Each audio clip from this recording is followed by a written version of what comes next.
我，堂堂21世纪女企业家，一朝穿越，成了个浪名在外的老寡妇。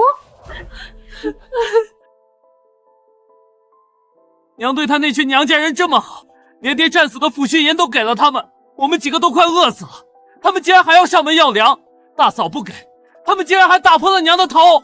我现在就去程家替娘讨回公道。三哥，你别去，娘平时最在意娘家人，要是她知道你去程家找事儿，肯定又会打你的。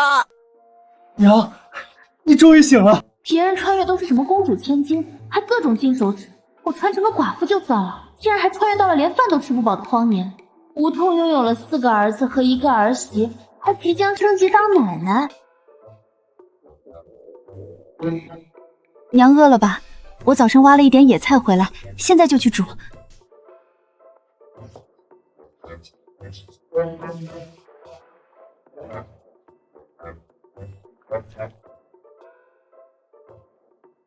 娘，给。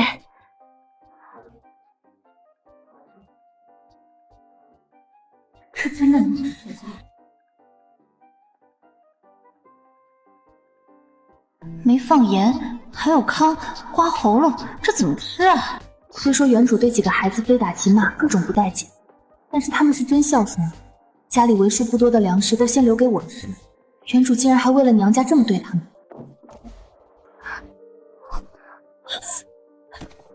娘，对不起，家里只有这些了，您先将就吃，我明天一定能找到更好吃的东西给您。我不饿，你们吃吧。这点东西都能让他们两眼发光的盯着，这个家也真是太穷。娘让我们吃，那就吃吧。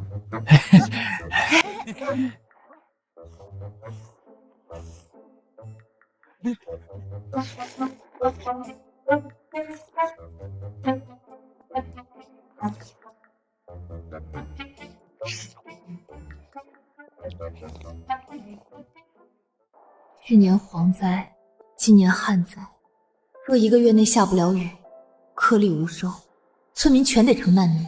上辈子能从孤女拼成女企业家，这辈子荒年我也能活出一条路。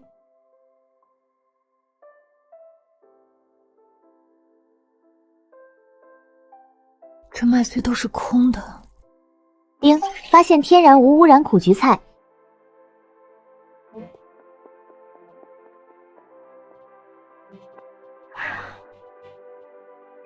系统激活，荒年求生正式开始。系统，我的金手指这不就来了吗？这破日子，老娘要带着全家逆天改命！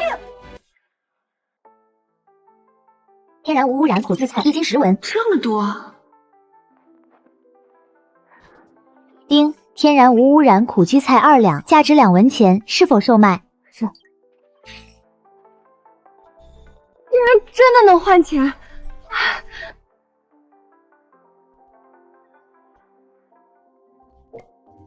想不到这交易商场竟然有这么多东西。这肉包子看起来好香。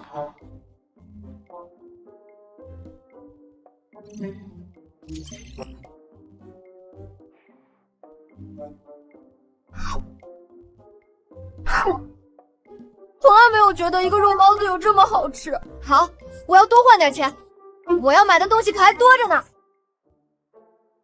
嗨，哪个不长眼的偷老娘家的稻子？原来是赵大嫂子！大家快来看啊！赵大嫂子偷我们王家的稻子哟！这是偷王家的粮食去补贴娘家呢。赵大嫂子可真是一点都没变。赵大嫂子越来越混不吝了，偷鸡摸狗的事儿都干，还有啥事儿她干不出来？接下来说不定还会偷人呢，反正是寡妇。这块田就在家门口，我还以为是自家的，谁能想到是王家的？怎么，你们连稻子和小额菜都分不清了？还真是专门拿来喂猪喂鸡的小额菜。这玩意儿不是真快饿死了，可没人愿意吃。你家里鸡鸭都没了，挖小额菜干啥？我看你就是故意找由头偷我家稻子。别以为我没看见，你刚才蹲在我家田缸上，手都伸到稻子缸底下了。这不是家里没粮食了吗？为了让孩子们吃饱，只能挖点小额菜回去加餐了。各位看不上小额菜，想来家里的余粮一定还有许多，不如借点粮食给我们家吧。借粮？我家可没粮借你。我家也没有。真是的。丁1斤。丁2斤，丁3斤。给我卖！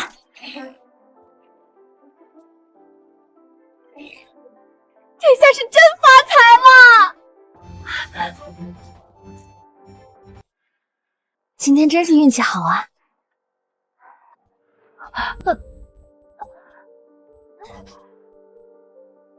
伤口没处理，也没吃消炎药，要是发炎感染了，在古代可是要命的事儿。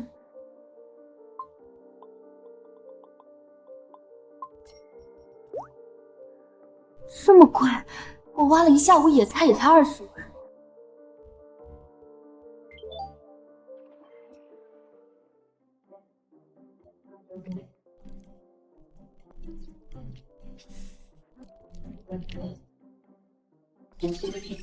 辛辛苦苦挖了半天菜，就剩10文了。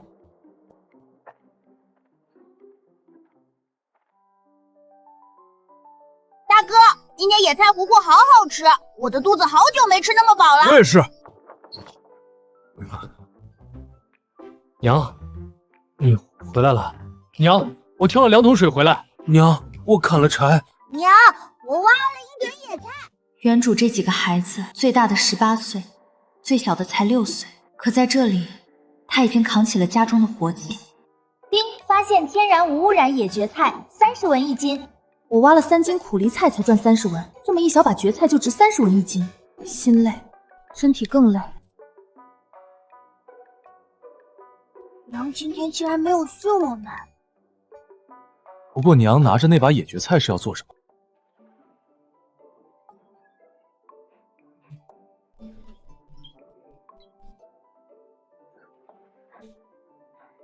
这大米看着可真香，晚上总算不用饿肚子了。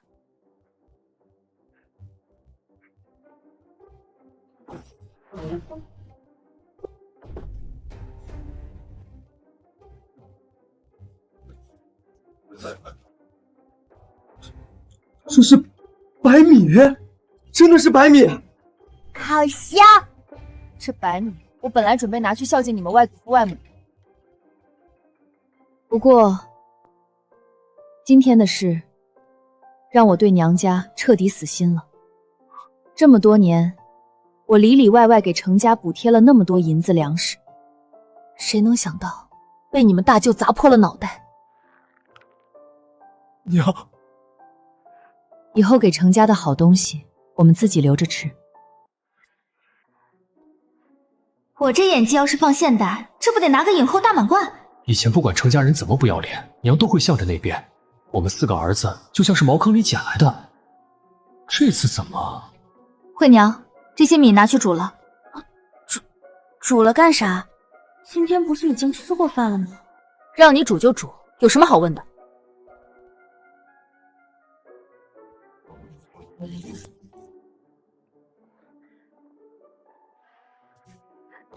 都煮了。娘，这么多米，一顿全煮了。怎么，我说话不管用了？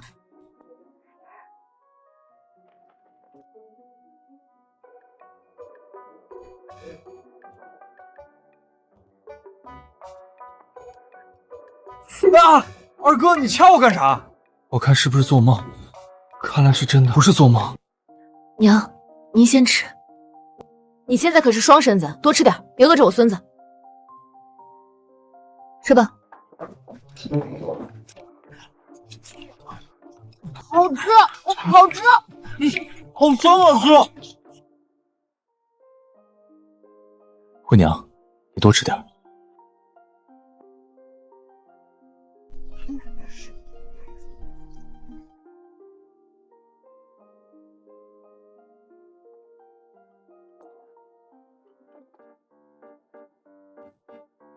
好饱，好久没有这么饱了。娘，现在是不是要去程家了？早就想把程家那群王八羔子揍一顿了。阿奶说，大舅拿走了爹的抚恤银，一共20两，要把这笔账讨回来。都坐下。也是，娘一心向着大舅家，怎么可能突然就死心？等这会儿伤心劲头过了，怕是又会变回原来的样子。程万老赵家倒了8辈子血霉，娶了你这么个败家娘们进门。大山爹的市银有20两啊，都被你拿去补贴娘家，活该你被娘家人揍一顿，怎么不揍死，还能少个祸害？这是原主的婆婆。1年前元神发婆分家后，和婆婆就彻底老死不相往来了。是全村人的面花小额菜，搞得好像老赵家磕代理一样。你个小娼妇，有银子给娘家，没银子买粮食，还找人借粮，要不要脸啊？嘿，这老太太精神也真是好，大晚上的竟然跑到门口来骂我。我是那种站着被人骂的人吗？大山媳妇儿，你过来。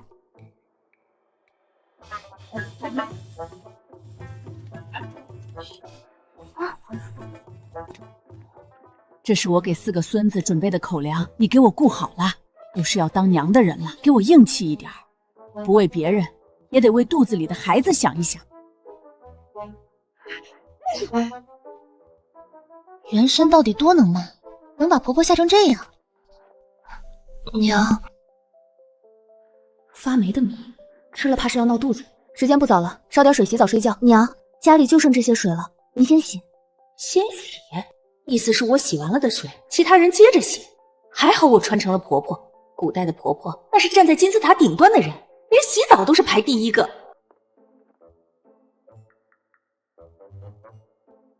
一张床4个人睡，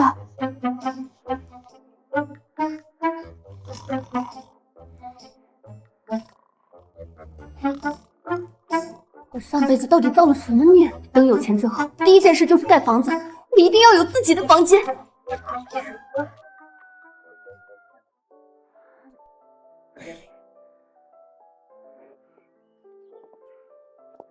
这几个孩子是真懂事，也不知道元神为啥偏偏疼爱娘家的侄儿。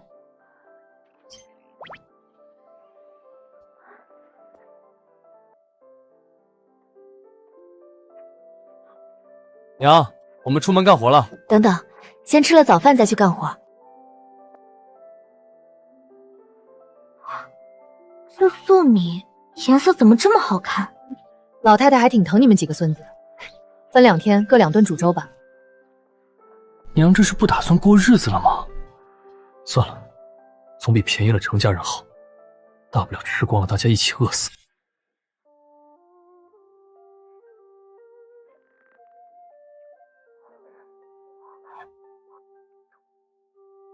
是吧？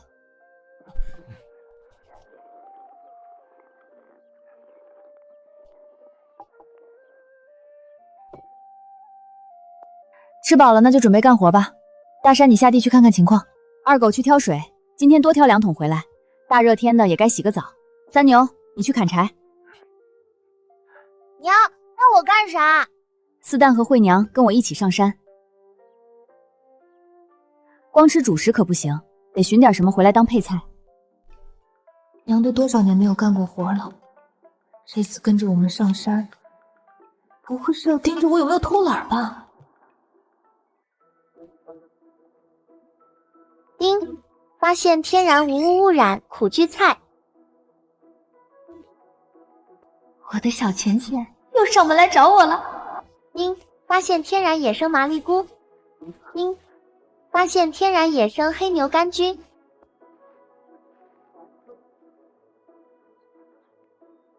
天哪，好肥美的蘑菇！哟，赵大嫂子，这野菇子也敢采，不怕毒死啊？就是，几10年前也是闹饥荒，村里有一户挖了毒菇子，全家都死了。山里这邪玩意儿，谁敢碰？真是揭不开锅了，连毒菇子都不放过，也不怕一家人整整齐齐上路呢。嘴再闲得慌，我抓一把土塞你嘴里，给你过过瘾。放心吧，我们一家福大命大，死不了。饿死鬼投胎，早晚出事。丁，天然野生麻栗菇1斤，价值30文钱；天然野生黑牛肝菌4两，价值18文钱，是否售卖？是。这野生菇可比野菜值钱多了，大棉被有着落了。娘，你发现什么了？这里树叶多，很阴凉湿润，一般会长蘑菇。你们四处找找看。哇，娘，发现天然鸡菌菇，可食用，价值12文1斤。丁，发现天然野生黑牛肝菌。四蛋儿，你真棒！你就在这里采蘑菇，我们去那边再看看，记住别乱跑。这还是娘第一次夸我，娘还摸我的头。这小子也不知道多少天没洗头了，算了，我自己也没洗。娘，这有不少野蕨菜，我挖一点，咱们晚上吃。好。丁，发现天然野生黑牛肝菌。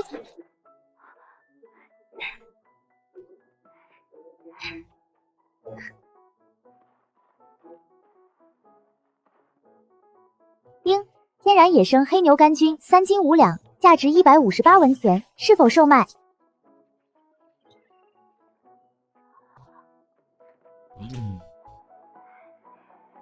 这才能换100斤大米，够一家人吃2个月了。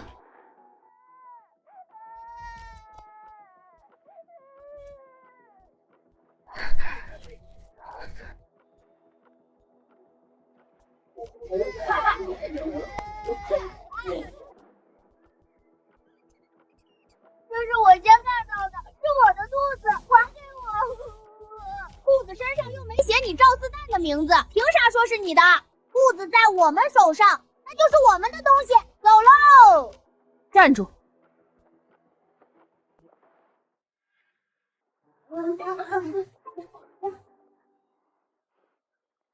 赵大婶子怎么也在这儿？这可是连亲婆婆都敢骂的人啊！这是我们抓到的兔子，赵四蛋眼红我们有兔子，非要来抢。不是这样的，娘，兔子是我先抓到的，被他们抢走了。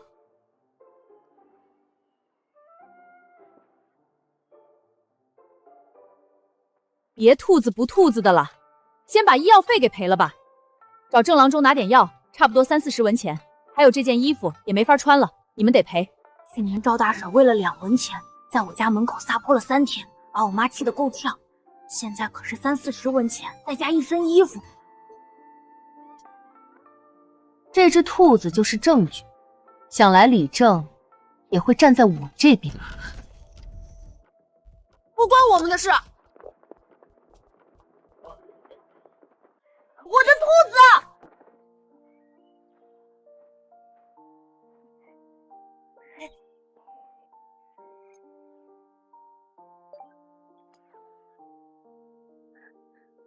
手伸出来。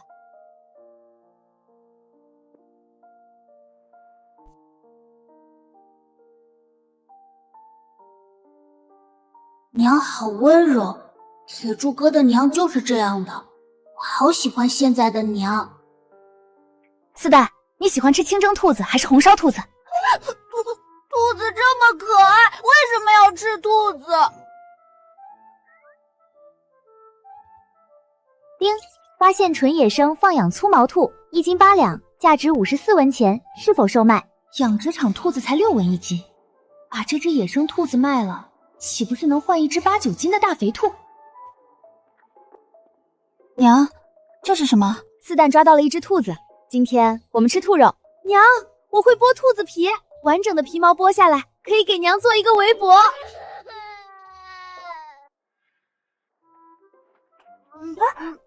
四蛋，你啥事儿了？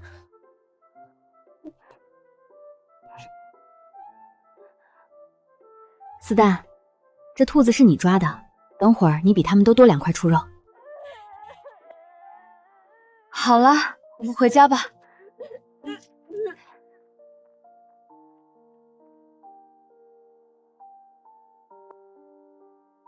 婆婆果然是来盯着我们干活的。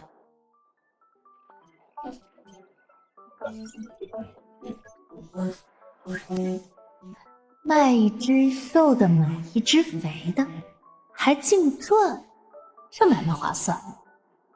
不过这兔子也不够咱一家6口吃的呀。四蛋儿，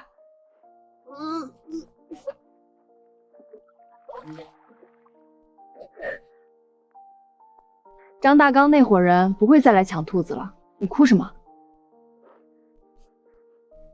我不哭了，反正怎么哭我都没有兔子了。这是5文钱，你去老吴那边换点菜，最好带一根萝卜回来，兔肉炖萝卜可香了，想吃吗？好香啊！嘿嘿，不行，兔兔是我的好伙伴，坚决抵制兔肉。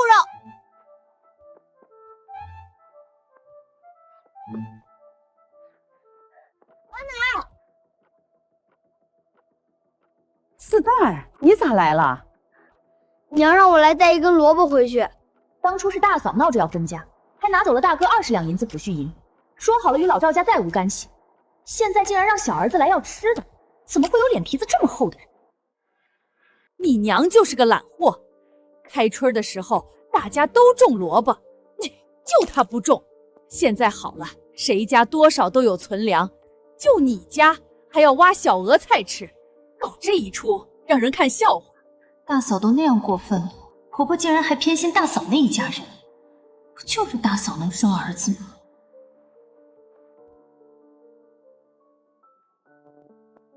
谢谢阿奶。哪来的铜板？娘说要用铜板换萝卜。老大媳妇儿那个小娼妇没脸没皮，什么时候要东西给过铜钱？等会儿，1文钱起码能买3斤萝卜，要不了这么多。娘知道我没给钱，会打死我的。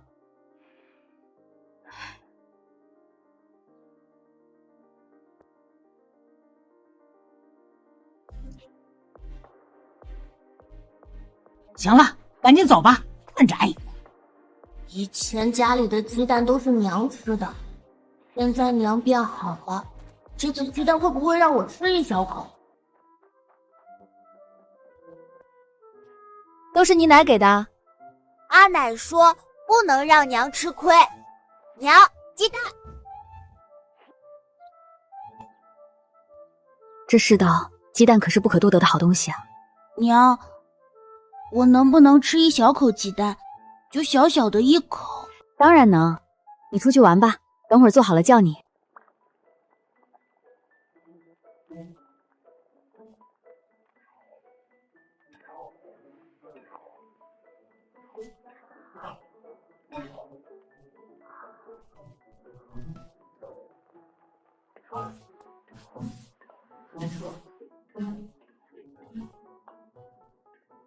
从昨天开始，婆婆就变得好奇怪，家里无论有什么东西，都得一餐吃完，这日子可怎么过啊？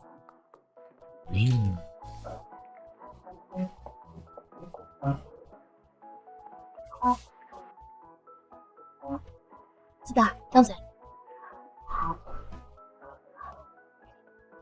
天啊，这也太好吃了！我从来没有吃过这么好吃的东西。兔子肉好吃吗？对啊，这是兔子肉，我最好的伙伴。去喊你2哥3哥回来吃饭。兔子，对不起。大山，这么吃真的能行吗？娘这么安排肯定有道理，你听娘的就行了。这天气也太热了，今晚说什么都得洗个澡。娘，铁柱哥说看到2哥3哥去程家村了。程家村？那不是我娘家吗？这俩小子去程家村干什么？大山，你跟我去一趟程家。这程家村怎么这么远？等我有钱了，我一定要买一辆马车。不过，大棉被、新锅、盖房子、买马车，想得挺美，现实残酷的很。娘，你还好吗？好的很。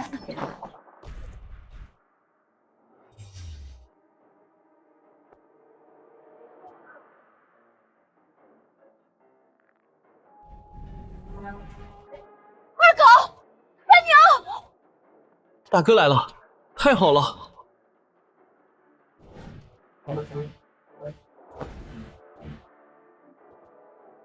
娘也来了。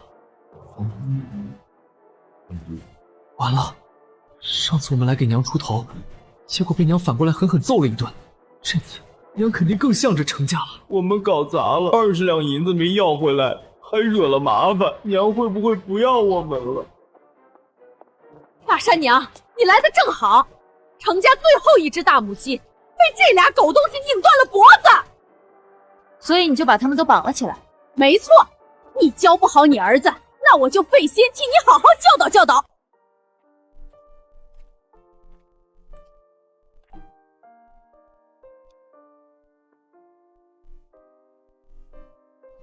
娘，我们错了，娘，您别生气。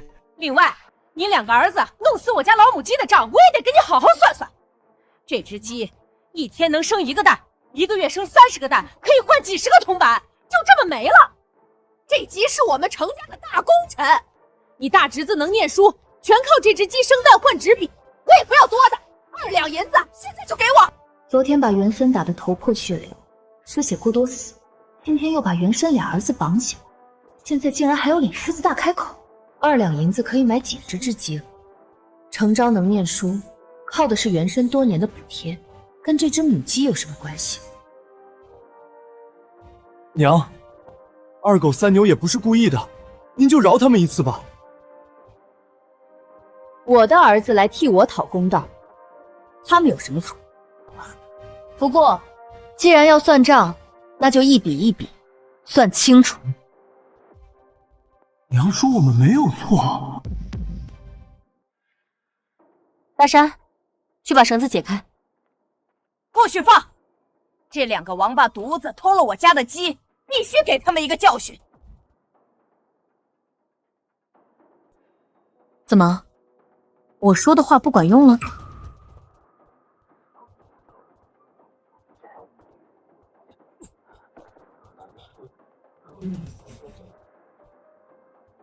娘竟然没有怪我。惯子如害子，你这么惯着他们，这俩王八犊子迟早要闯大祸。照我说，就该绑在树上，饿他们个3天3夜。我自己的儿子，我自己教育，轮不到外人指手画脚。二姑，娘是你亲娘，能是外人吗？你说这话可真要伤了娘的心。从昨天大哥砸破了我的脑袋那一刻开始，我就不是程家人。不过一只大母鸡而已，就要赔2两银子，我可没见过谁家人这么坑外嫁的闺女。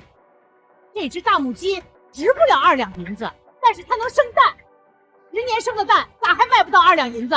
好，就算它值2两银子。陈芝麻烂谷子的账我们就不算了，就单说去年大山爹战死的西银一共20两，全被大哥借走，扣除大母鸡要赔的2两银子，还剩18两。你们程家准备什么时候把这笔银子还给我？这20两银子是你给我们程家的，什么时候说过要还了？欠债还钱，天经地义。我倒是不介意去找县令大人主持公道，就是不知道程昭会不会答应。程家人为了区区20两银子就上公堂丢人，传出去多好听啊！二姑，你是疯了吗？程昭可是我们家最会读书的男娃，以后是要靠功名的。你要是敢上公堂，我们程昭以后可不认你这个二姑。他认不认我不在意，我只问一句：18两银子什么时候还回来？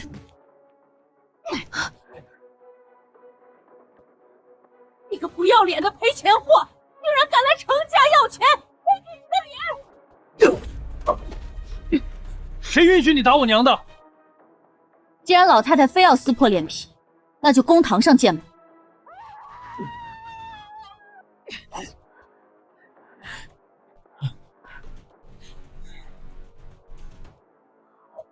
我看今天没有我的允许，你能不能迈出这个院子一步？老大、老二，都给我出来！有人欺负到咱们程家头上来了！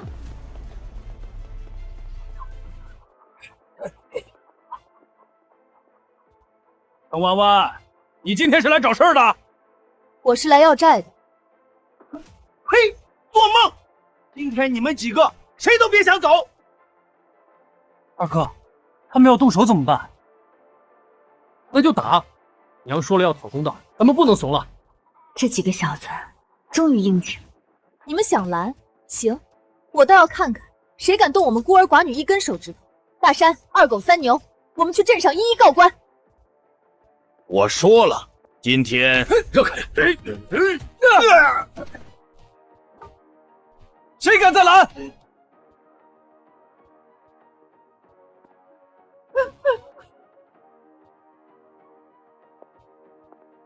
姑，你等等，别走！娘，我看是昨天那一下让二姑子和咱们家生了嫌隙，她说不定真会去镇上去告官。不就18两银子吗？先答应下来，等她气消了也就好了。以后我儿子当了大官，绝不会让你程弯弯沾一点光。等程昭高中后，这笔银子程家不会少你一文钱。二嫂，什么时候大嫂手上有钱了，你过来大河屯告诉我一声，只需要报个信儿。这18两银子，就分一半给二嫂。真的假的？当然是真的。我要是不给，二嫂也可以去镇上找县令告我。好。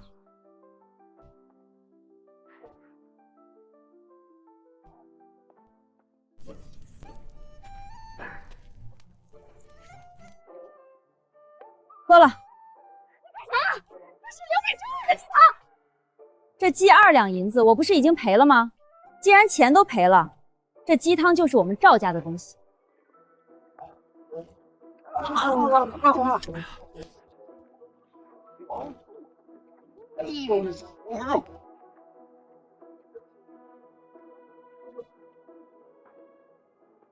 你个赔钱货，你一辈子都别回来了！你从赵家分出来，又跟娘家老死不相往来，以后你被人欺负，别指望程家给你出头。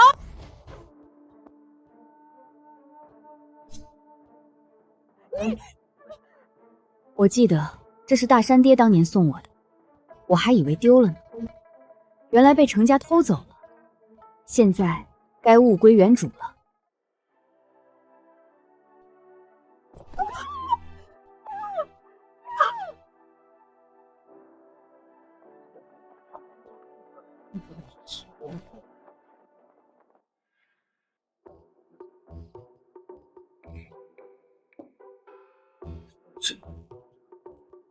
这么多财，以后你还丰盛。想不到我们在外面闯了祸，丢尽了脸面，回来不但没挨打没挨骂，竟然还有满满一桌子好菜等着我们。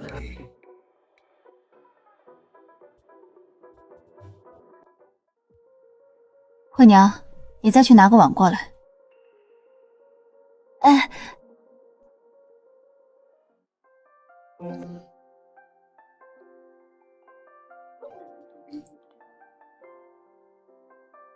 子弹，端去给你阿姨阿奶。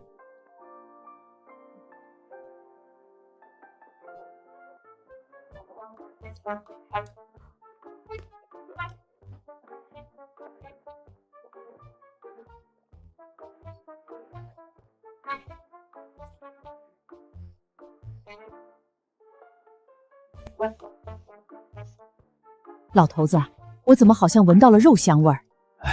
这会儿谁家里还吃得起肉？再等个3、5天，村里起码会有一半人断粮。阿奶，四蛋这孩子咋又来了？不会是被他娘揍了吧？阿奶，这是娘让我拿过来的，我先回去了。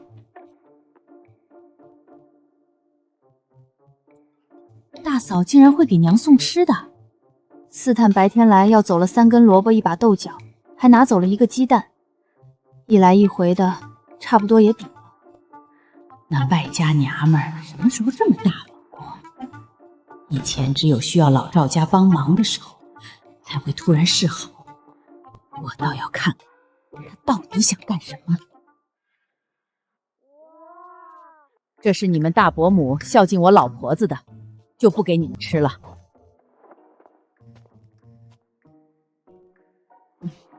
我老大媳妇什么时候这么孝顺了？憋着坏招呢。既然他主动送过来，不吃白不吃。大山媳妇儿的厨艺什么时候这么好了？人到齐了，开饭。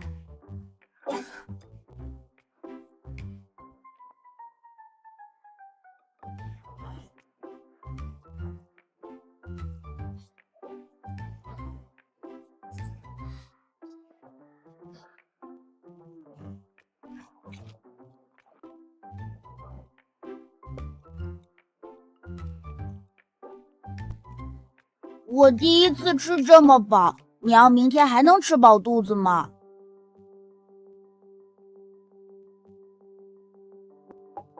家中确实没有粮食了。家里果然没粮食了，幸好今天吃得饱，应该能管3天吧。不过，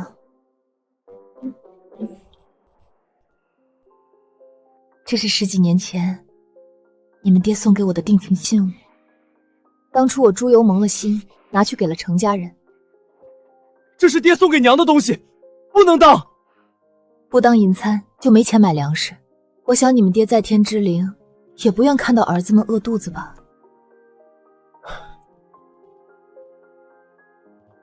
总有一天我会把这根银簪赎回来。今天娘为了我们和程家决裂，以后我一定会让娘戴上金簪，穿上绫罗头缎。你们俩可有什么要说的？我们不该去程家村，娘，我错了。你们确实错了。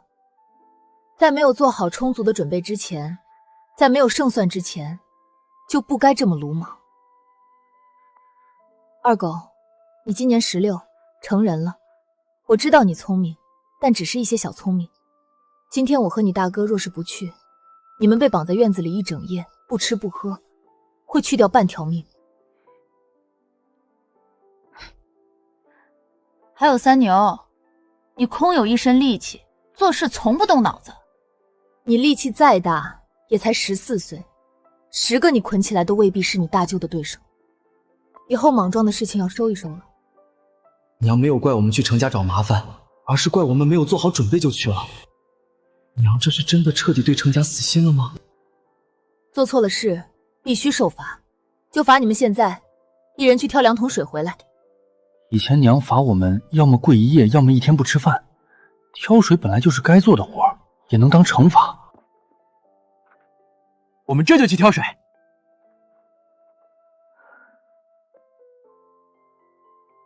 今天都累了，不管是谁都必须洗澡。哎，我这就去烧水。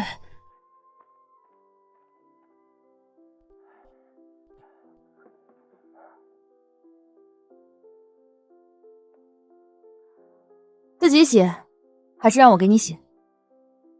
我自己洗。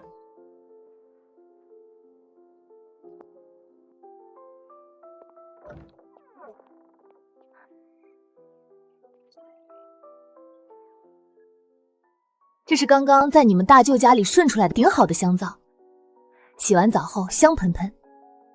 先打湿，然后在身上搓。对，就这样。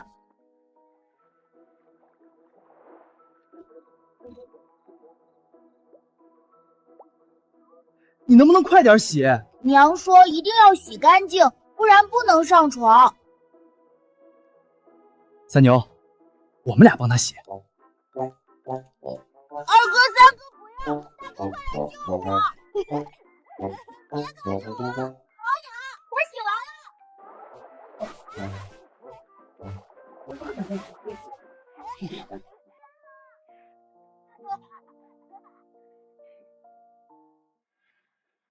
去镇上的快上车嘞！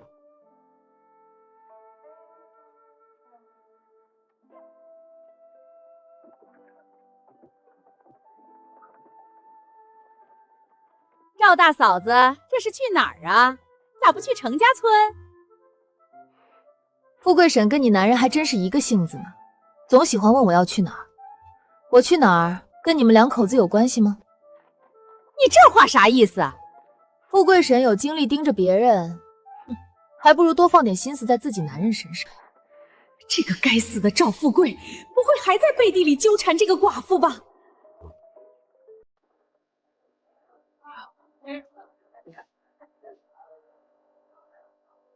大山，你去买2个肉包子过来。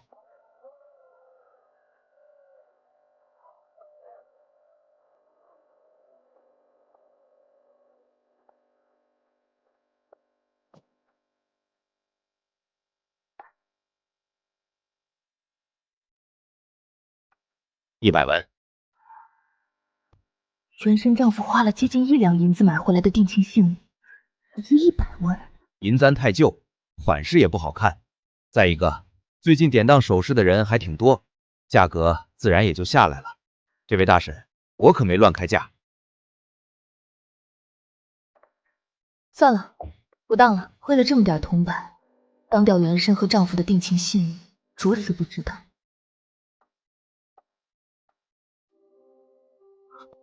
娘，当了多少？200文。这么说也不算骗他，反正他也不知道。200文可以买很多粮食了。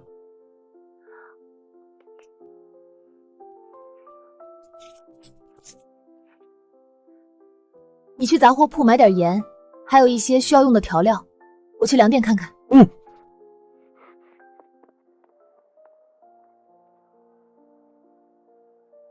原身上回来买粮食时，粟米只要2文钱1斤，这才多久，涨了这么多。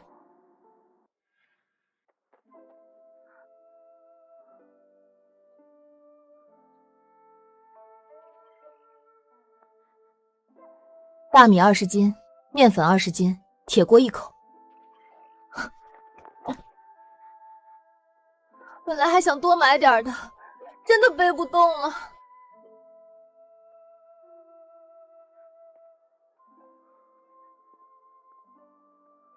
娘，盐涨价了，10文钱只能买到这么一点点。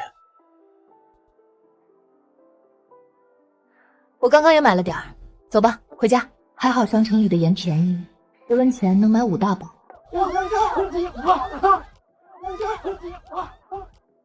王员外家昨天夜里有盗匪闯进去，抢走了1000斤大米，盗匪太大胆了吧？报官了吗？昨夜就报官了，但是没抓到人。大家晚上锁紧门，别被盗匪盯上了。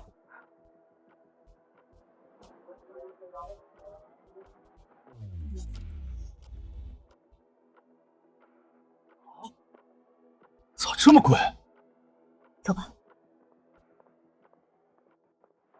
平安镇1000斤粮食被盗，本来就短缺的粮食自然更加金贵。今天15文，明日怕是要20文。好在我有商城，但其他人少不得要受许多苦。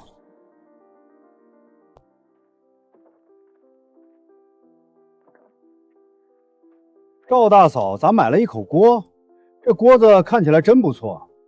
朱铁匠的手艺啥时候这么好啊？不是朱铁匠打的。这都什么节骨眼了，能有口粮食吃就不错了。这败家娘们居然花钱买锅子。粟米5文钱1斤，这哪吃得起？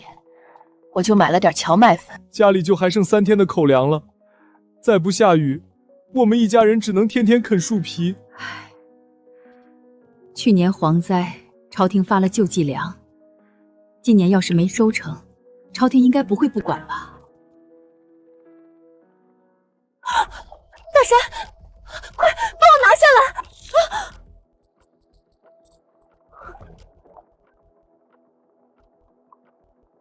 大叔，快看看，这是蝗虫吗？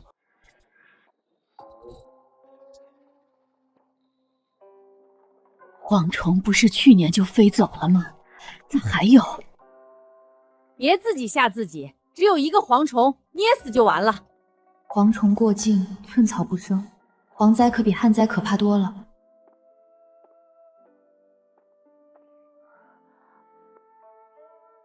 惠娘，去关门。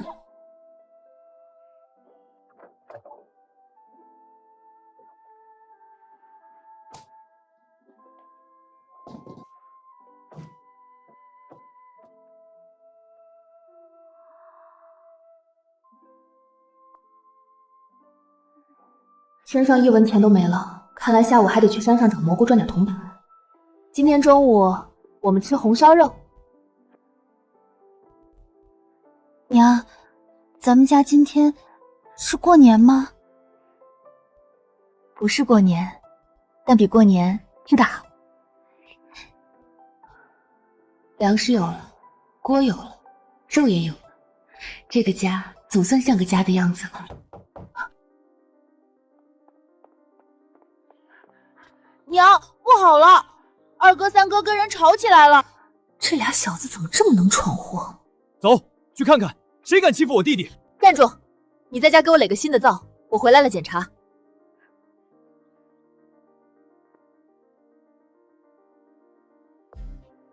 张大刚，看来是为了昨天那只没到手的兔子，故意找我儿子的麻烦。张无赖，你真是白活一把年纪，咋跟2个半大的小子过不去？老子是维护全村人的利益。这俩小子昨天大半夜挑了10几桶水回去，今天又来排队打水。他们家用的水多，别人家就用的少，凭啥好处都让他们家占了？正都没说出，你凭啥不许我们打水？还凭啥？就凭你们家用水太多了，耽误了大家伙儿。住手！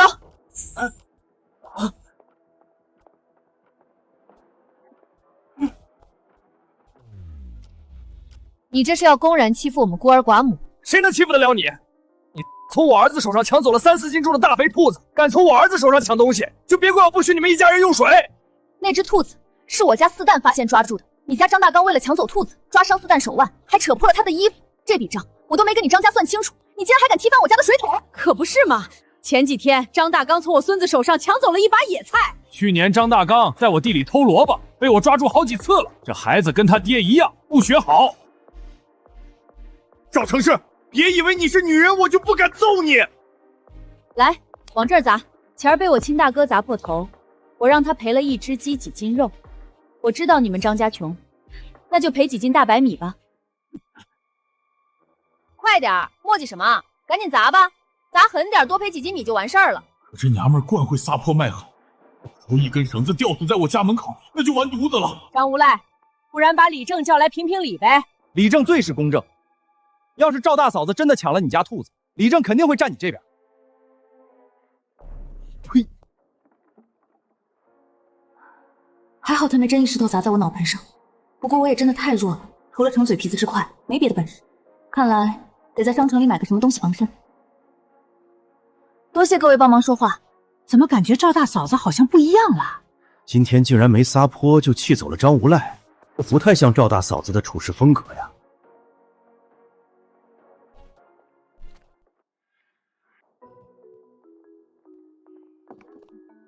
洗手，准备吃饭。娘不罚我们？你们又没错，罚你们干啥？张无赖没事找事，跟2个孩子有什么关系？主要还是太穷了，为了1只兔子1桶水，都能闹成这样。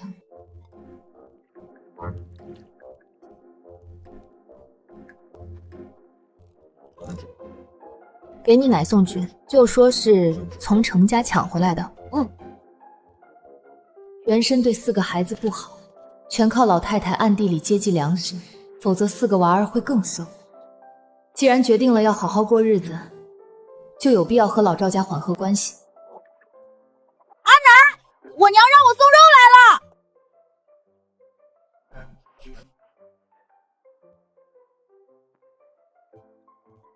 阿奶，娘让我送来的。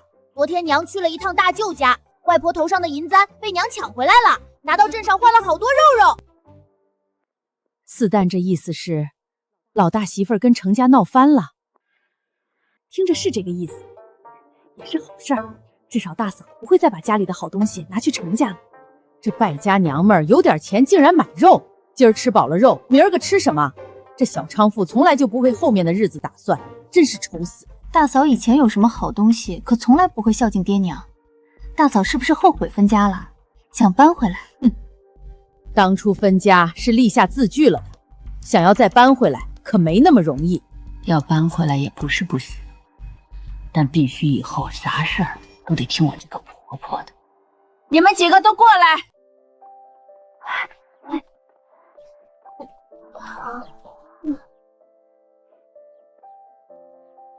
一人一块肉，多的没有。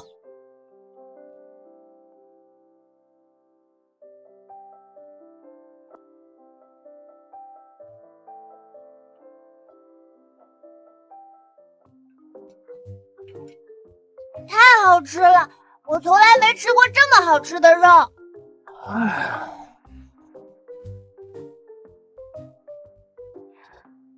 都别歇着了，跟我上山。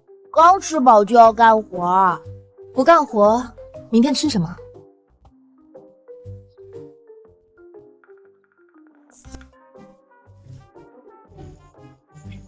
丁发现天然野生松茸菌，松茸可是好东西，在现代社会能卖到好几百一斤。大山，你去找找野蕨菜。二狗，你看看能不能找点蘑菇。三牛，你去砍点柴。四蛋，你看能不能找点野果子什么的。好的，娘。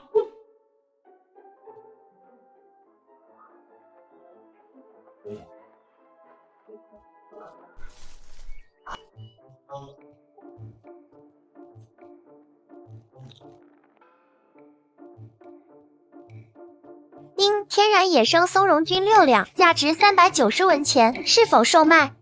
吃野松茸竟然这么值钱！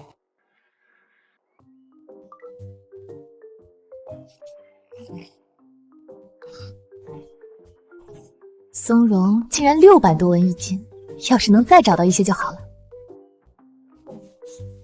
丁发现天然野生白葱菇、鸡葱菇。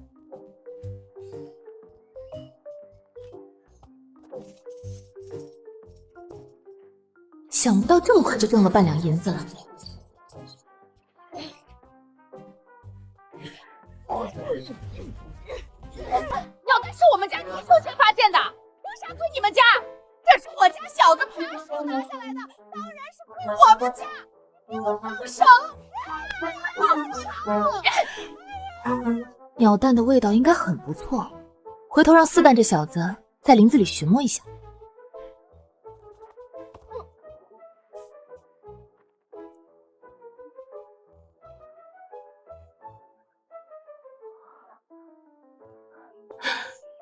板栗，正愁晚上吃什么，这吃的就送上门来了。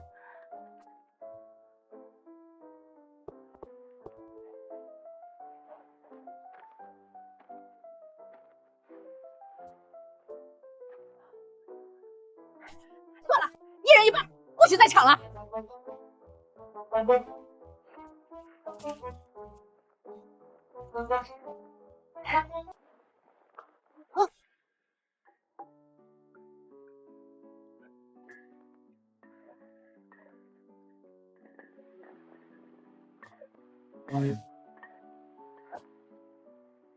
半罐子油至少可以吃2、3个月，婆婆一顿就给用光了。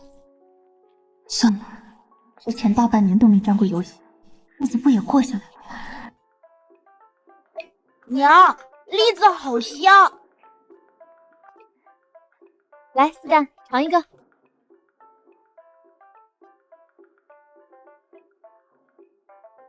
好烫，好香，好甜，好软糯。原来栗子还能这么好吃！吃完就去玩吧，1个时辰后回来吃饭。今天还有饭吃，吃栗子就能吃饱，哪里还有肚子吃饭？这东西当零嘴吃就行了，不能多吃，小心肚子疼。娘，按咱们现在的吃法，家里的食物也只够吃6、7天。银簪换回来的粮食吃完后该咋办？地里的庄稼还有20多天收割，不会一直饿肚子的。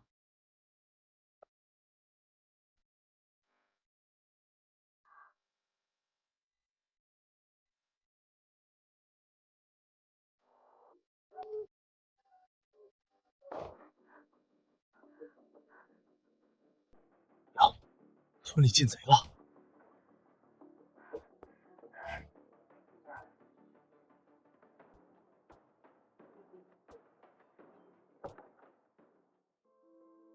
还好，大米白面都还在。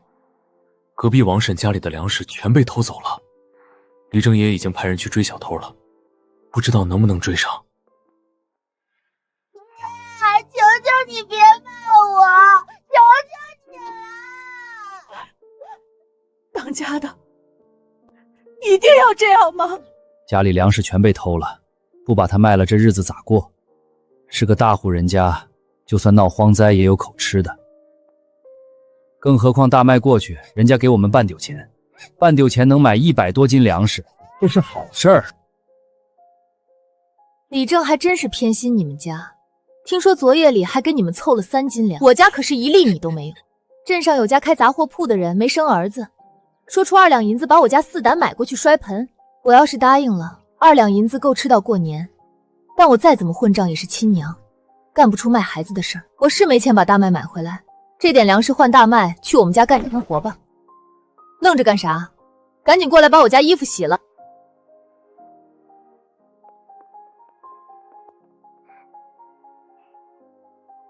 赵大婶子都能把日子过下去，为啥我们不能？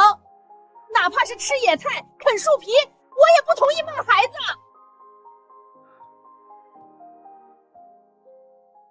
那就等地里的稻子收了再说。但如果颗粒无收，家里无粮，唯一的出路就是卖孩子。这么多例子，他为什么要帮我们？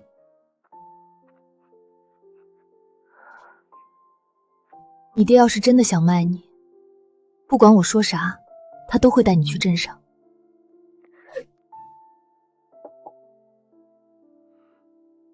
先吃点东西，然后干活。赵婶，这不行。先前我们家还有粮食的时候，我都吃不上这么稠的苦。别磨蹭，等会儿还有活给你干。大麦，你今天帮着惠娘去田岗上挖野菜，挖完中午就可以回去了。那一袋子的粮食够我家吃2、3天了，就让我挖野菜。吃好了就跟我上山吧。我怎么感觉赵婶子就是为了帮我一把？好多天没看到大嫂了，感觉大嫂看着胖了一些，果然吃肉养人。不过大嫂这些年补贴了程家不少银子，这回和程家闹翻，不知程家有没有把那些银子还回来？这是拐弯抹角打探我手上有多少银子呢？我大侄子要念书，那些银子早花光了，哪有给我的？春花娘，老太太手上还有多少粮食？这你晓得不？昨天夜里阿奶拿了10斤荞麦粉来我们房里，藏在……春花，别乱说话！家里有多少粮食，咋能跟大嫂说？万一大嫂要搬回来怎么办？大嫂给老赵家生了4个儿子，老太太心一软，肯定会同意大嫂再搬回老屋。家里没多少粮食了，几个孩子饿得头晕眼花，想打听我的家底，没门。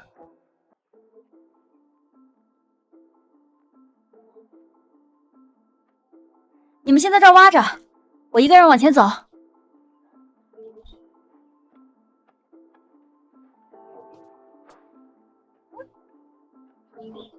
大伯娘是不是找到了什么好东西，所以才用铜板买肉吃？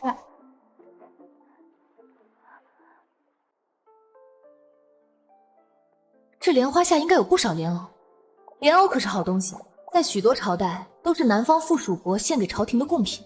不知道这个时代莲藕是什么地位？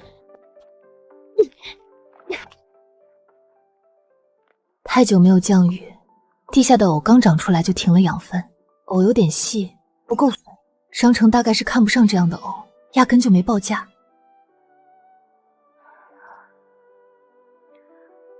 我有商城交易系统，一把野菜就能换几斤米，但村里还有那么多吃不饱饭的人。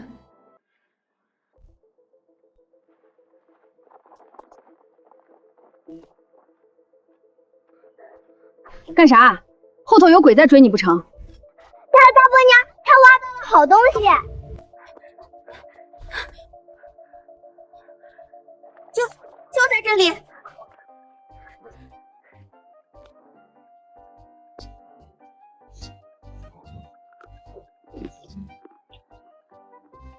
粉粉的，比地瓜清甜，感觉能吃。走，回去问你阿爷。阿姨，我和娘发现了能吃的东西，你看看这是啥？这是玉笋，玉笋可是好东西，专供给京城的。春花，这东西哪里挖的？就在山上，很深很深的山里，一大片，全都是，好多好多。把你爹二伯都喊回来，大王二旺也叫上，赶紧填填肚子，一家人全上山。4亩半的糖，就算干旱减产，少说也有2、3千斤。大旺，你去叫李正来一趟。爹，这是咱家先发现的，凭啥告诉其他人？这么大一片塘，几千斤粮食，咱家10几口人吃不完也挖不完，而且春花能找到这里，别人也能。如果隔壁桂花村的人先发现，就没大河村什么事儿了。我娘家就是桂花村的，若是提前透点信，我娘家的人就不会饿肚子了。罢了，就先挖着，晚点我再去找李正。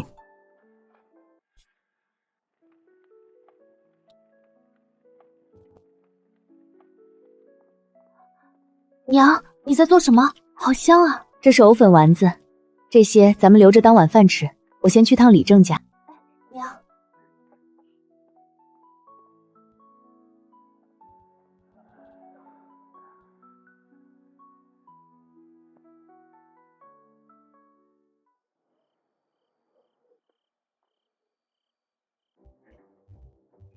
赵成是怎么来了？去年来就是让李王主持分家，闹得鸡飞狗跳。李正叔，大山娘，有事儿？尝尝这个。这是啥？又香又糯，比肉还好吃。今儿早上我上山看到一片枯塘，随便挖了一铲子就挖到了这东西，白白净净的，也不知道是啥，但感觉能吃。这东西哪来的？山上有一大片，4、5亩的样子，厚厚的泥土里全都是，我估摸着能有上千斤。上千斤？那每家每户岂不是能有颗100斤？咱大河村有这东西，咋以前没人见过？这是玉笋，我几10年前见过，南方有很多玉笋能填饱肚子，不过听是专门进贡给京城的，不晓得为啥咱大河村竟然也有。我去换双草鞋，等下就上山看一看。大山娘，我以前是看错你了。我听说深山里发现了粮食，好像和地瓜差不多，可以填饱肚子。今儿所有人把手里的活放下，跟着我一起上山。所有能干活的劳动力都去，必须在最短的时间里把粮食挖出来。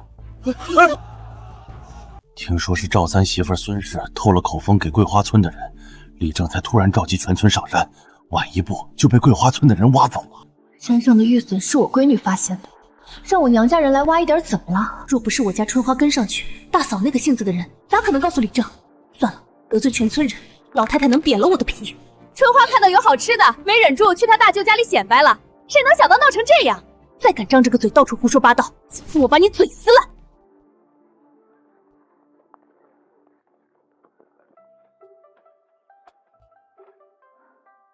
能挖多少就多少，别逞强，千万注意别把手磨破了。娘放心吧，我皮厚。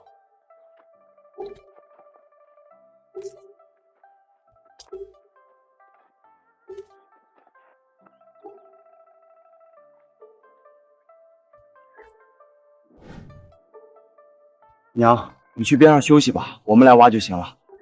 你们4个把手掌摊开给我看看。原身太带懒，长时间不干活，比10几岁的小姑娘还细皮嫩肉。儿子生得多就是好，个个都是顶好的劳动力，活该赵大嫂子享清福。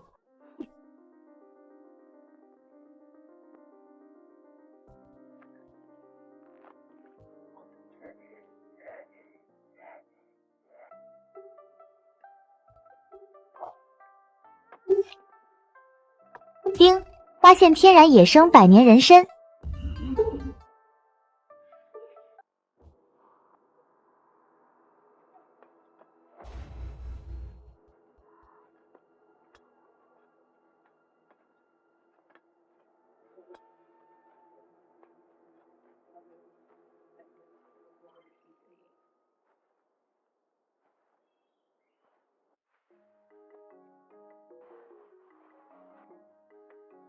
丁，天然野生百年人参，价值12万文钱，是否售卖？12万文，120两银子，这个时代家产超过100两银子的屈指可数，岂不是一不小心成富婆了？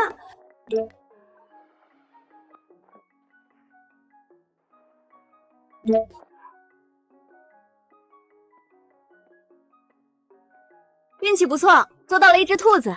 你们忙着，我先把兔子送回去。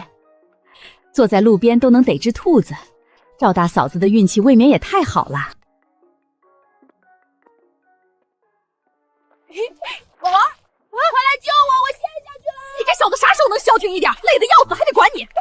人了，怎么不能懂事一点？二狗哥都还没娶媳妇儿，哪里轮得到我？这小子机灵滑头，很少会有这种表情，该不会是心里有人了吧？这边泥巴又干又硬，大旺是怎么陷下去的？我去看看。大山，你知道老二啥情况不？不知道。不知道。娘，我知道，二哥之前问过我想不想要二嫂，还说要带我去看二嫂。二狗真狗，这么大一点就想着娶媳妇儿了，不过也挺有担当，喜欢的人就想娶回家。娘，你跟我过来一下。娘，我发现方才大旺陷下去这儿的土特别软，我挖开看了一下，泥里也有玉笋，而且比那边的大一些、粗一些。我们就在这里挖。1个多月没下雨，池塘大河全干透了，暴晒的泥土基本上都干硬结块，但这里不一样，这里的地下应该有水源，要是能挖出来，就算天不降雨，也能缓解干旱。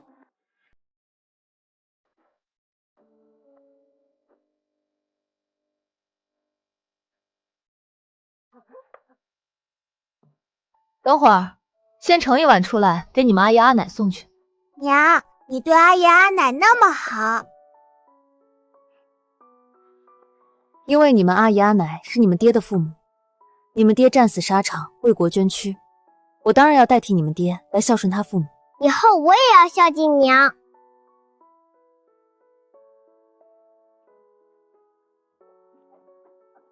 阿奶，我娘叫我送来的。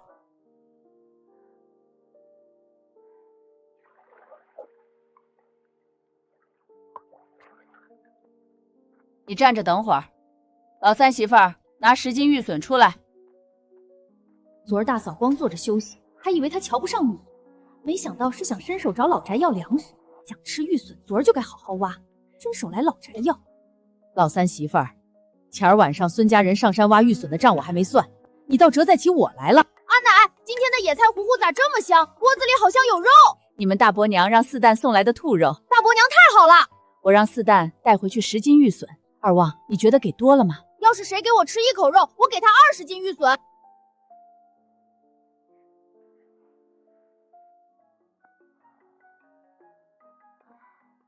这日子过得太舒服了，我好想就这样一直躺下去。大山娘在不在？前儿你给我们家3、4斤毛栗子，这是还给你的。大麦给我们家干了1天活，早就抵了。大麦在你们家吃了2餐，干1天活也没什么，还要不要？王婶子虽然嘴上不饶人，不过倒是个可以深交的人。古代人没有专业仪器，是怎么找水源的？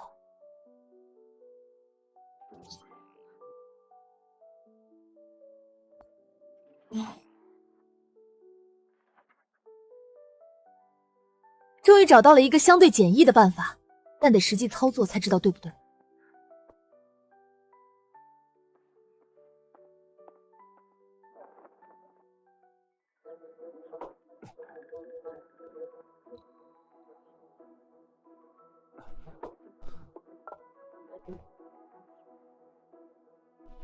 大灵光棍是你，这绝吃狗粮。娘，那啥，大山，你过来帮我认认这种植物。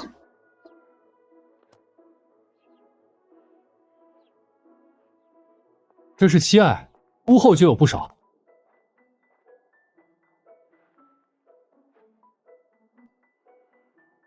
这就是现代说的艾草，没错，我要找的就是这个。这一片的七艾都割下来，扔到院子里。娘，奇艾烧不起来，烟儿可大了，我去割点别的干草吧。谁说我要拿来烧柴了？我就是喜欢它烟多，烟不多我还不要呢。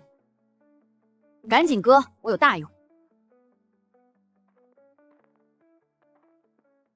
娘，这是要干啥？吃完午饭跟我上山一趟，到时候就知道了。娘，挖玉笋的地方好像有人。大河村的人昨天累了1天1夜，不可能这会儿又来，那只能是桂花村的人。大河村一群杂种，不给人留活路。这山头在大河村和桂花村中间，有吃的也该一个村一半，他们才不会让一半给我们的。不过明的不行，咱们来阴的。反正最近偷粮食的贼多，我们可以伪装成贼，把大河村的粮食全偷过来。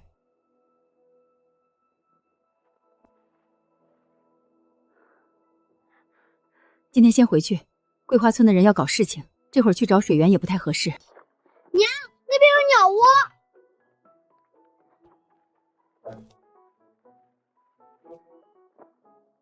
今天有鸟蛋吃啦！商城里有很多鸡蛋，就是没有一个合理的借口拿出来。或许可以假装发现一只野母鸡，这里就很适合操作。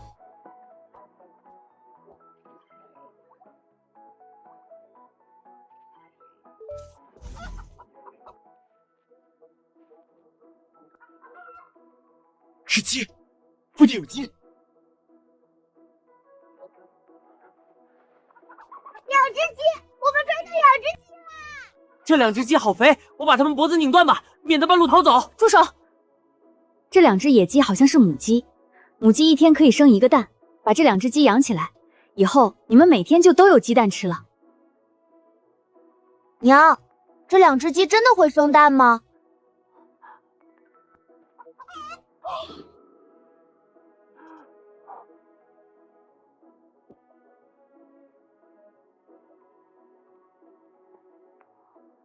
真的是鸡蛋，热的。我还没想好怎么把鸡蛋塞到鸡屁股底下，它们都自己扔了。行了，别大惊小怪的，把鸡和蛋都带回去。从今天起，咱们家也有鸡了。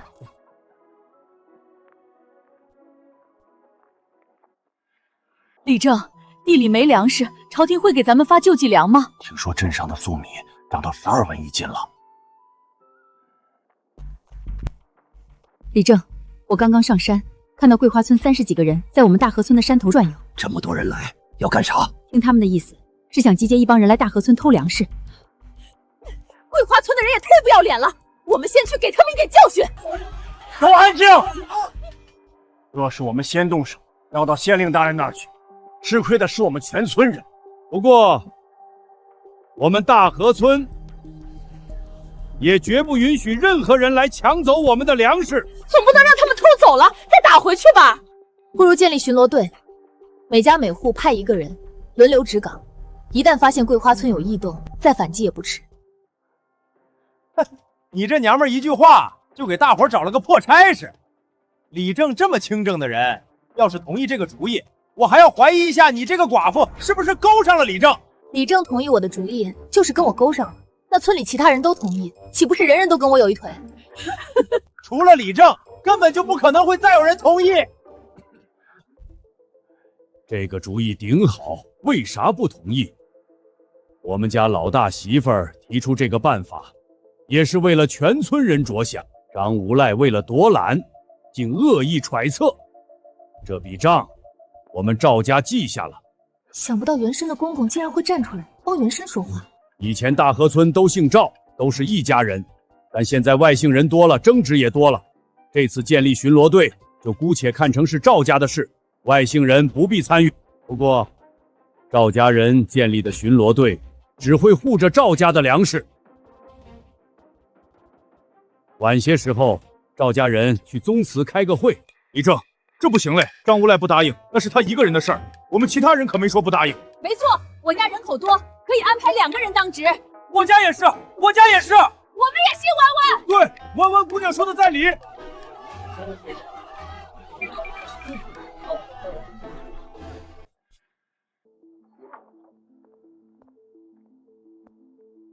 桂花村的人不知道什么时候会摸过来，得买点东西防身。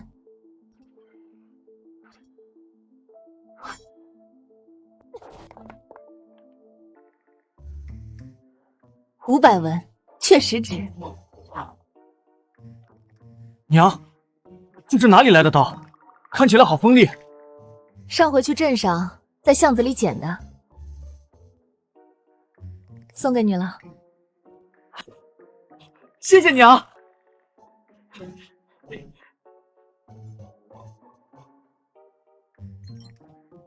这个不错。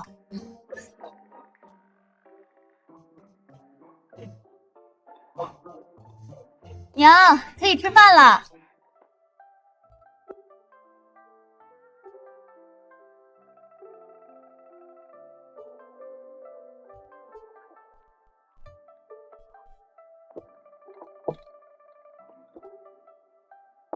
娘，我吃一个就够了，一人一个蛋，很公平。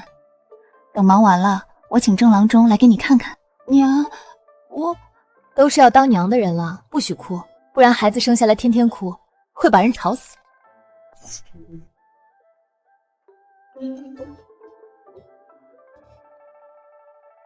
二狗哥，你在吗？四蛋，那女孩是不是你二嫂？是水琴姐，她就是未来的二嫂。看老二这副春心荡漾的样子，是铁了心要把人娶回来。办喜事要花钱，我手上倒是不缺钱，但缺一个光明正大拿出来花的理由。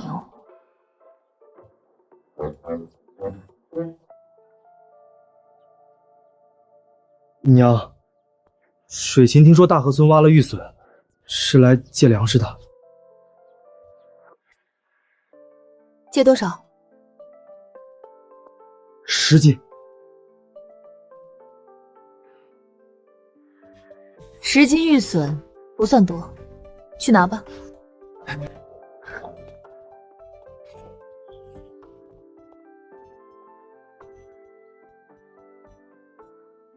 我提的是借20斤粮食，赵二狗却只拿了10斤，回去怎么跟爹交代？水琴，我家实在是拿不出更多的了。我知道的，这年头谁家都不容易。那二狗哥，我先回去了。我送你一程。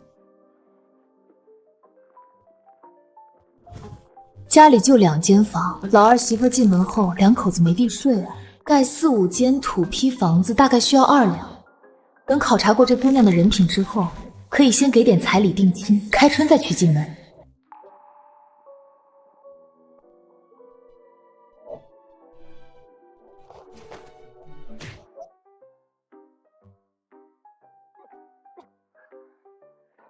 在这个年代，我已经失去了谈情说爱的资格。还没拉过男人手的我，竟然要给儿子们操办婚事，命苦啊！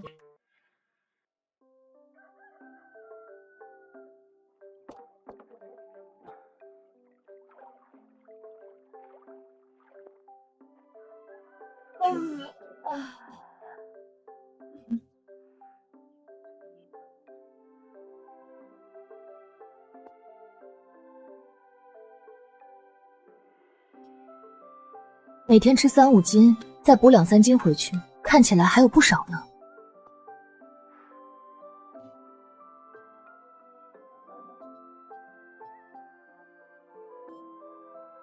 先去洗脸。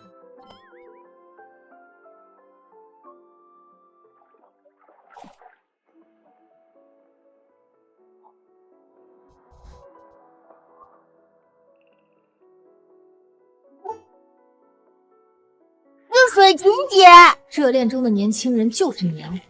昨天刚见，一大早又来。我一个孤家寡人，真的不想吃狗粮啊。婶子，我来跟二狗哥说几句话，你们聊，别管我。二狗哥，我刚进村的时候，看到好几个人在村口走来走去，看到我还问了许多话，这是干啥？这孙水琴，这不会是桂花村派来打探消息的吧？四大，叫你水琴姐进来坐，一起吃个早饭。婶子，你就留下吃饭吧。不，我怎么能留下吃东西？其实婶子，我是……水琴，你有什么事就说，我娘很好说话的。这才几天，这小子就忘了我之前凶神恶煞的时候。这姑娘并不像看起来这么单纯。反倒是老二，像是完全陷进去。孙姑娘，你有什么事就说，只要婶子能帮上忙，定不会推拒。婶子，能不能再借给我们家20斤粮食？婶子不是不愿意借，只是昨儿刚借了10斤出去，今儿又借20斤，一碗水端不平。其他几个儿子怕是会有想法。娘，我没有想法，借吧。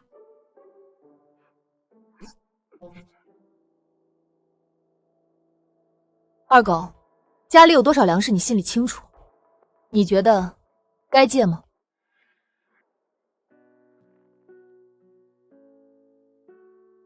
孙姑娘，20斤我们家拿不出来，最多只能再匀10斤。谢谢婶子，太谢谢了。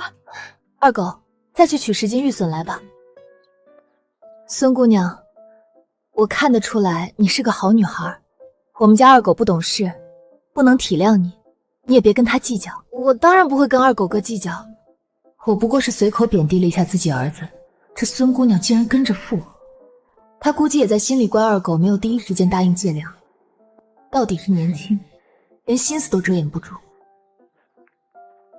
世杰，我送你回去。村头村尾都有人巡逻，要是被人看到你们俩单独在一起，没得败坏了孙姑娘的名声。慧娘，你去送一程。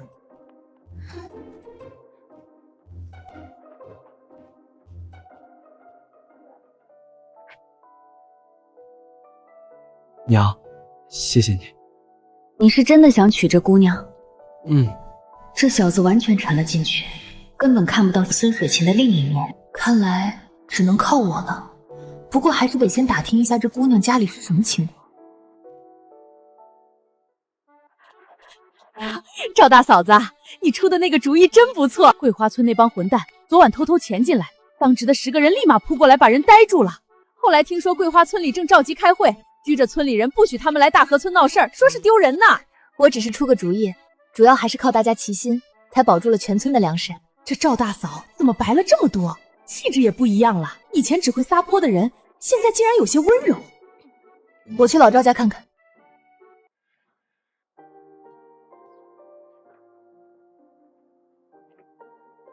娘，在不在？在，进来吧。连着送了这么多天吃食，这是要开口搬回来了吧？等会儿不管这小娼妇怎么哭，我都不能心软。你咋来了？我今儿过来，主要是想打听个人。分明就是想搬回来，拐弯抹角讲干什么？你说吧。一个姓孙的姑娘，小名水琴，好像是桂花村的。不知娘有没有听说过？没听过。这姑娘我认识，她爹和我爹是堂兄弟。大嫂问她干啥？这不是想给二狗找媳妇儿吗？打听一下这姑娘的人品，要是不错，可以上门提个亲。这娘们儿竟然开始为二狗打算了。要是她能把二狗的婚事敲定，让大房一家人搬回来也没什么。我堂叔就是个混不吝，吃喝嫖赌样样精通，家里全靠水琴撑着。大嫂要是娶了水琴这个媳妇儿进门，以后有的忙着。水琴是个好姑娘，模样俊俏，人灵快，比许多男人都强。大嫂要是娶了这么个媳妇儿进门，以后是要享大福的。一看就知道在昧着良心说话，估计肯定打听不到什么，但孙家肯定不简单。那我回去琢磨琢磨，什么时候上门提亲。先走了。不坐一会儿。都还没说正题，这就走了？不会是想让我这个当长辈的主动提让大房搬回来吧？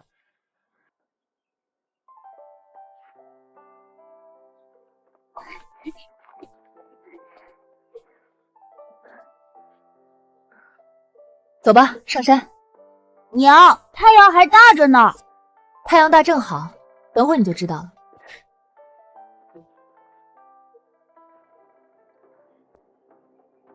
昨天还好好的，今天就干成这样了。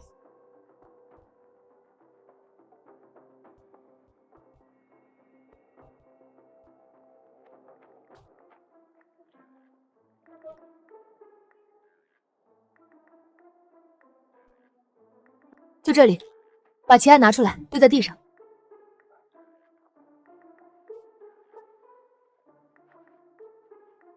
娘，旗案烧起来之后，然后干啥？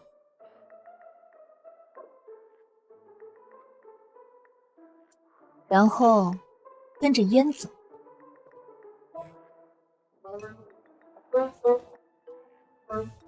娘，烟往那边跑了。走，跟上。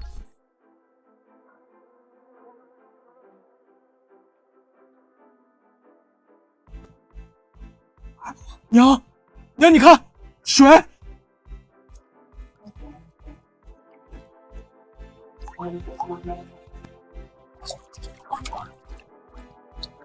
好甜，是山泉。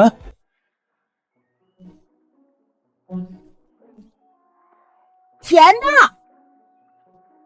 娘，你咋知道用奇艾为啥能找到水？小时候在外婆家见郎中熏奇艾去湿气，我想着湿气和水有关，就试了试，没想到真找到了水源。娘，你真厉害！再也不愁没水喝了，山泉水好甜。以后挑水的活就交给我了，我一天挑4趟。挑一趟水得1个时辰，你一天天的就这么闲？发现了水源不算厉害，要是能想办法把这里的水送到家门口，才是真的厉害。二哥，快看，那边是不是水芹姐？那是赵傻根？你干啥？没看到孙姑娘和赵傻根在一起吗？傻根哥，你别送了，从这边的小路下去，没一会儿就到了桂花村，我自己回去可以的。不够吃再来找我。谢谢你，傻根哥。孙水芹这是在养鱼吧？我家二狗就是他鱼塘里的一条，而且都亲眼看到他和赵傻根牵手。这傻儿子还在犯花痴，我这当娘的太……水萍姐找二哥借了粮食，咋又找傻根哥借粮食？水萍姐笑得真好看，我还以为她只会对二哥这么笑呢。水芹很温柔，人很好，跟谁都能当朋友。他家里日子实在过不下去了，赵傻根才会帮一把吧？是吗？当朋友会牵手手吗？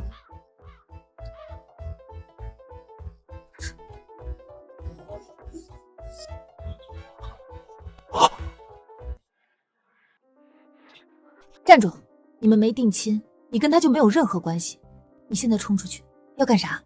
你是骂赵傻根乱勾搭，还是骂孙水芹红杏出墙？水芹不是这种人，他不是。傻根哥走了。水芹，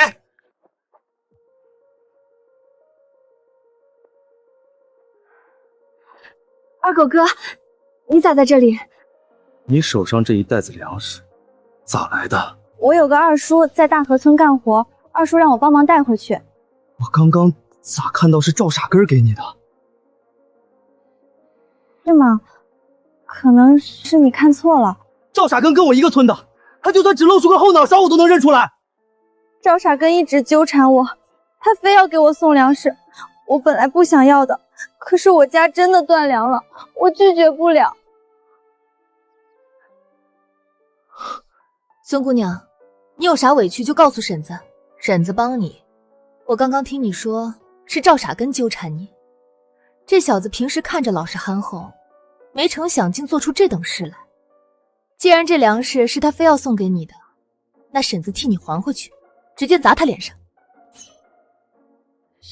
婶子，我孙姑娘，二狗喜欢你，你也喜欢他，那不如趁早把婚事定下来。等你定了亲，谁再敢纠缠你，就是跟我们赵家作对。我嫁过来之后住哪儿呢？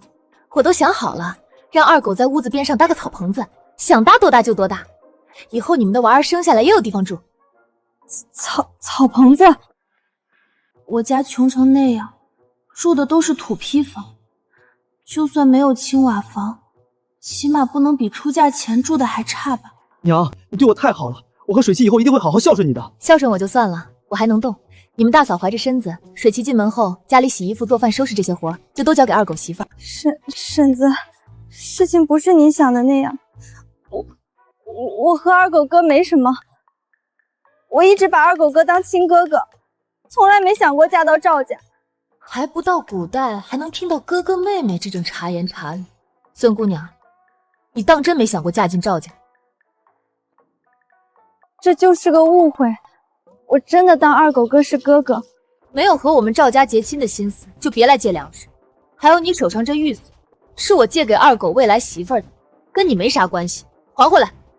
之前借给你的10斤就算了，不是我们家不缺这10斤粮食，只是我不希望你再来赵家找我家二狗。赶紧回你桂花村去吧。要是原身碰到这种事儿，怕是早就扑过去挠花孙水琴的脸了。我刚刚还是太温柔了一些。少年人的失恋来得如此猝不及防，这小子怕是心都要碎了。二狗，你是我们家最聪明的孩子，山上的水怎么引下山，这事儿你好好想一想。娘，能不能从山上的谷沟挖一条沟，水会自动从山上流下来，有多少流多少？你跟我想到一块儿去了。还有一个问题，从山上到山下多长距离，需要多少人力，挖多久，这些你都要好好想一想。这么长，一个人1个时辰肯定能挖完。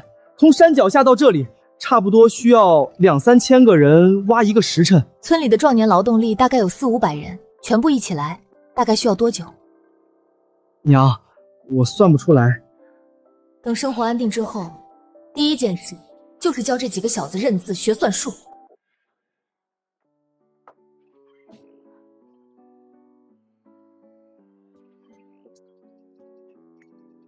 总算有了点存款，水源的问题也暂时解决了，日子也算有些盼头了。娘，村头的赵二婆把自己活生生饿死了。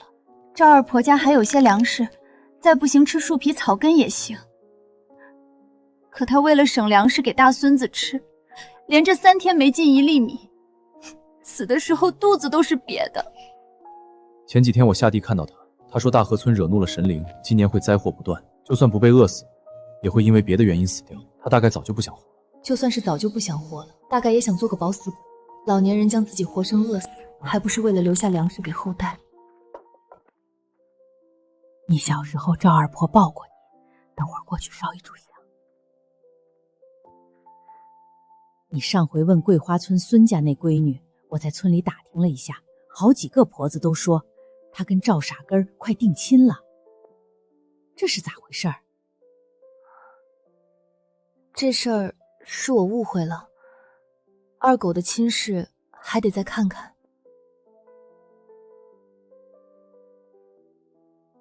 回头我让媒婆打听打听。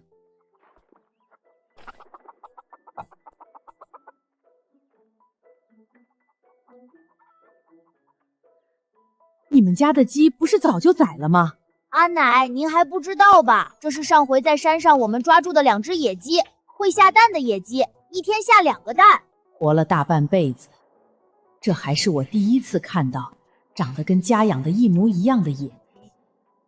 不过，要谁家丢了2只这么肥的大母鸡，怕是早就嚷嚷的全村都知道了。阿奶，野鸡生的蛋会孵出小鸡吗？现在只有2只鸡，大鸡生小鸡，等几个月后，家里就会有好多好多鸡啦。有公鸡才能孵出小鸡。是呀，我怎么没想到多养点鸡？等下次上山，偷偷在商城买1只公鸡。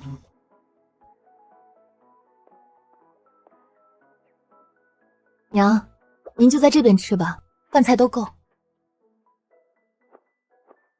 搞得好像我是为了一口吃的才来的，家里还有一堆事儿，走了。这老太太是怕我在饭桌上提什么过分的要求吗？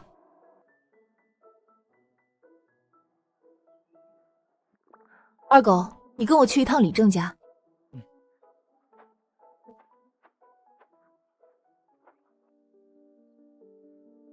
李正叔，我有一件很重要的事情告诉您。我在山上发现了水，要是能引下来引入稻田，今年就不愁没粮食入仓了。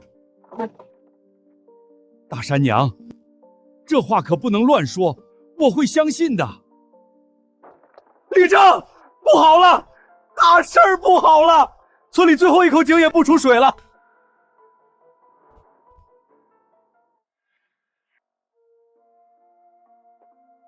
大山娘，现在村里所有的希望都在你身上了，真希望你说的每个字都是真的。李正叔，我从来不开这种玩笑，不过我也有个不情之请。你说。我想要山下那块荒地，山上的水流下来时正好经过这片地，以后定能乘良田。请李正叔将这块地给我留半年，等我手上有银子后再买下来。按荒地的价格给你算，8钱1亩。你要多少亩？我回去和几个儿子商量一下。阿爷，你真信赵大婶子的话？她可从没干过什么正经事儿。那就是10几亩荒地，她骗走了有啥好处？而且只要明天上山，就能知道她有没有扯谎。骗我1个晚上有啥子意义？娘，这里大概30多亩，1亩8钱，2亩16钱，3亩2两4钱。你按我说的算，1亩8钱，10亩就是80钱，30亩就是3个80，80加80再加80，等于多少？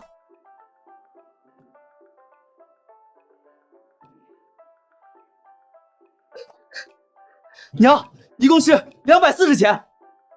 以后数额再大一点，脚下的地都不够用了。240钱，也就是24两银子，可不是小数目。其实我们家的地也够了。我买这块地不是为了种田，等以后有银子再说吧。走，回家。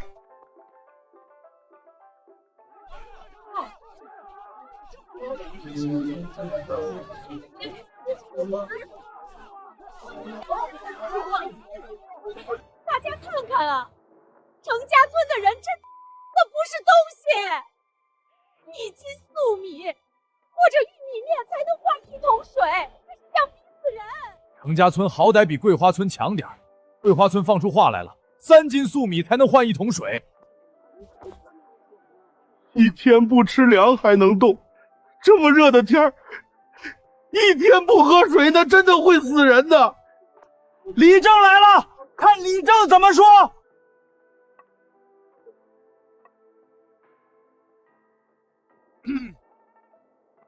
1斤粟米加1篮子野菜，是一家人1天的口粮，送去给程家村，那就是程家村的人活命，而我们大河村的人会像赵二婆一样，一个接一个的饿死。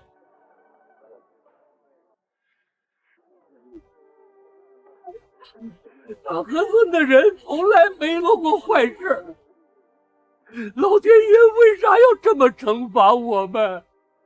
造孽呀！都安静！老天爷没那么绝情，总会给我们一条活路。1天不喝水，除了难受点也不会死。该干啥就干啥去。太阳落山之前，我会给大家一个说法。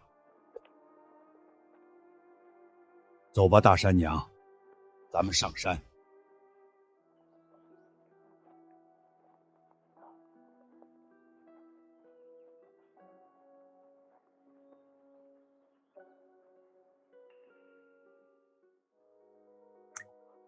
真的有水，这里一直都有水，为啥从来没有人发现？大河村有救了。因为从前不缺水，所以没人想过来寻。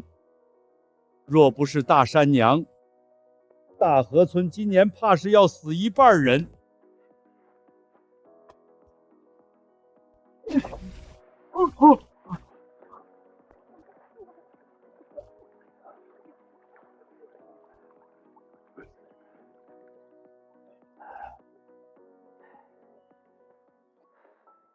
赵大婶子，先前我还以为你是故意诓骗我们，我在这里给你认个错。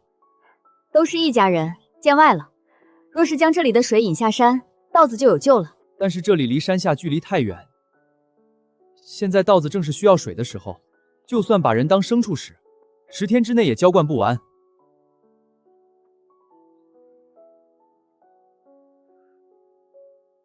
大山娘，你可有什么主意？二狗，你昨天想出来的法子，让李正给你指点一下。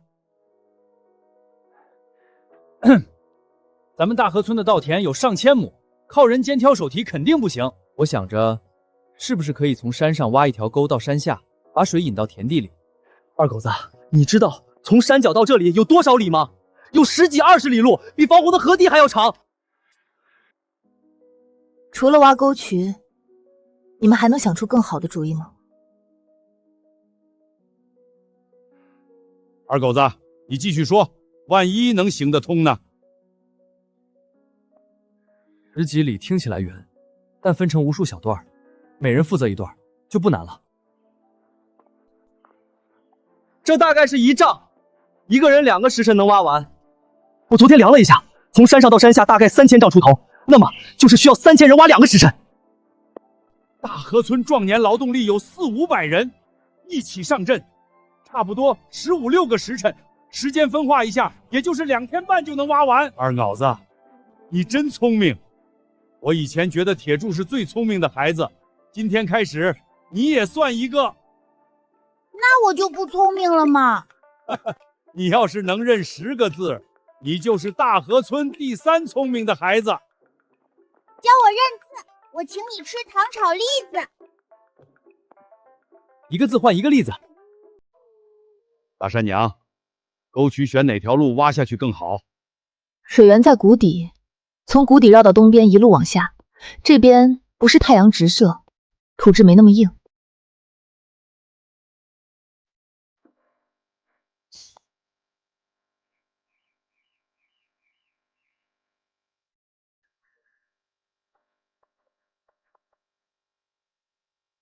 野鸡生的蛋会孵出小鸡吗？大鸡生小鸡，等几个月后，家里就会有好多好多鸡了。现在倒是个好机会。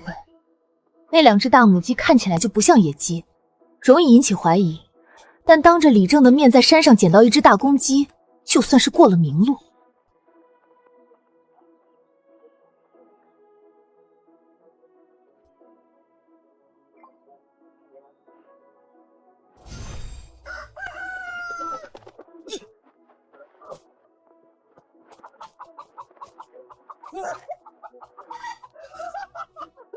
我抓住了一只野鸡，今天晚上有鸡肉吃了。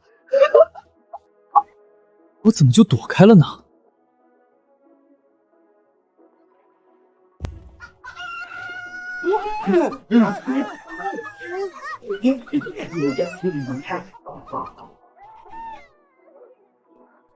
憋死了，憋死了！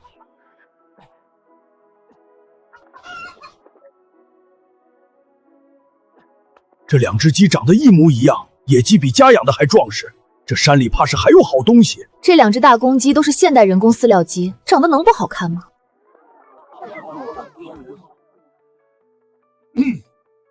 你们互相通知一下，1刻钟后全村开会。我有一个好消息要告诉大家。今儿个没水，应该是有关水的好消息。是不是李正答应了桂花村啥条件？桂花村的人最难缠，怕是要走我们一半的粮食。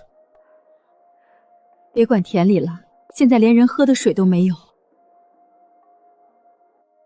今天上午，大山娘带我上山，发现山上有一处水源。前不久，大山娘发现山上有玉笋，昨夜又发现山上有水，第一时间就告诉了我。我知道村里人对大山娘颇有微词，但从现在开始，大山娘是我们全村人的大恩人。想不到李正在说正事之前，竟还会当着全村人的面为我证明。大山娘本可以不告诉我这些，但她还是说了，她是真的把大河村的诸位是一家人。若你们依然觉得大山娘不值得一声谢，那现在可以退出大河村的会议。赵大嫂子，这次多谢你，从前是我误会你了。赵婶儿，我这人嘴巴没个打门的，你可千万别跟我计较。其实我也没做什么，大家不必这么客气。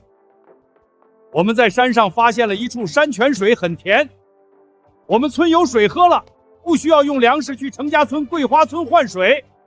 大河村有上天庇佑，老天爷不会看着我们遭难的。现在有水了！太好了，我们有水喝了。人有水喝还不够，我们要让稻子也有水喝。让稻子有水喝。赵二狗，你上来告诉大家，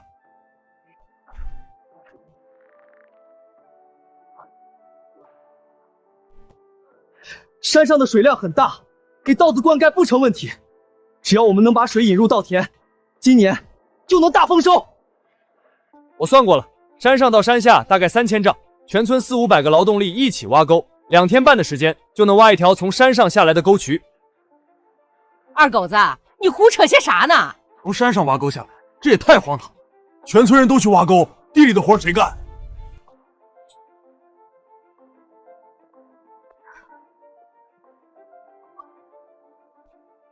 好久没见大善娘，怎么好像白了、干净了，气质也变了？能烦劳你一件事吗？嘿嘿，赵大嫂子，尽管吩咐。拿一把铁锹过来，当着所有人的面，就在这里挖一条沟，让大伙儿看看，一个像你这样正值盛年的壮汉挖一条沟需要多长时间。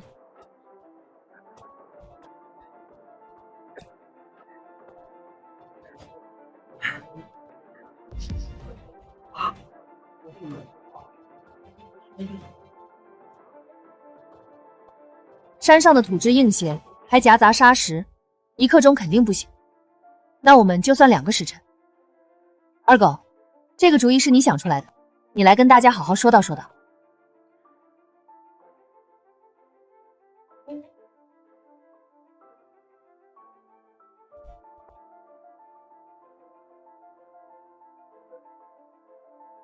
3000丈的地，如果2个人一队，这是大河村所有人的大事，全村16岁以上壮年劳动力必须参加挖沟渠。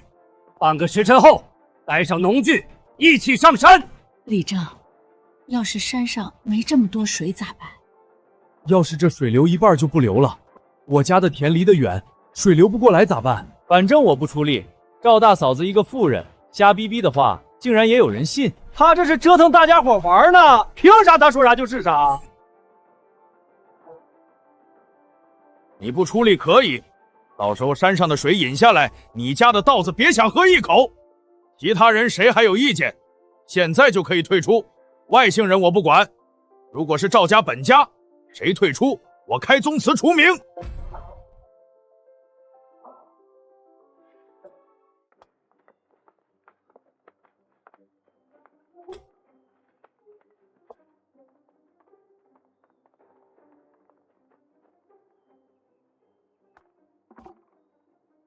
二狗子我看着长大的，小时候邋里邋遢，鼻涕流这么长，长大了咋这么聪明？以后肯定有大出息。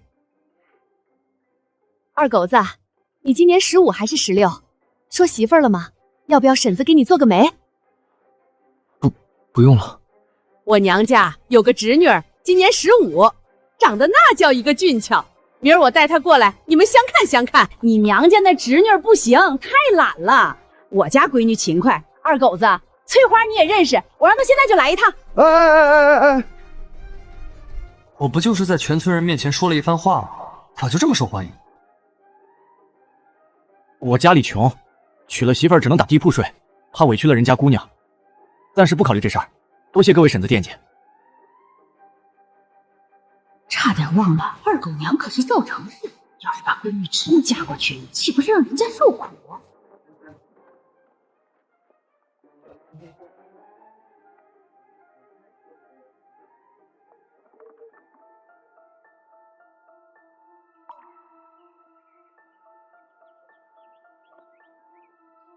那边几个好像是桂花村的人。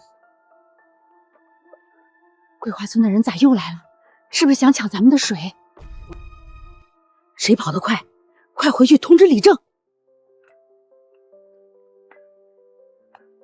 这里做个活口，稻田里的水足够后，用石头填住沟渠，需要的时候再把石头搬开。就是不知道这条沟渠挖好之后能用几年。泥土进水后会变松软，日久天长，沟渠里都是泥土，就用不成了。是不是可以在沟渠里垫石头，边上的泥土就不会被冲刷掩埋？大山娘，你这个主意好，我这就上山走一趟。先不急，现在最关键是把水引下来，垫石头的事儿等冬季农闲再安排。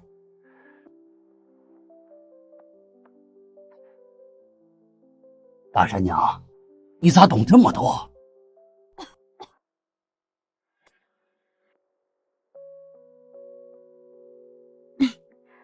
我小时候住在外婆家，外公是种田的老把式。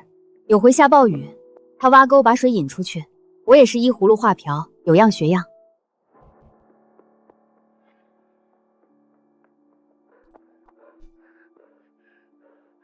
李正叔，不好了，桂花村的人又来了！走。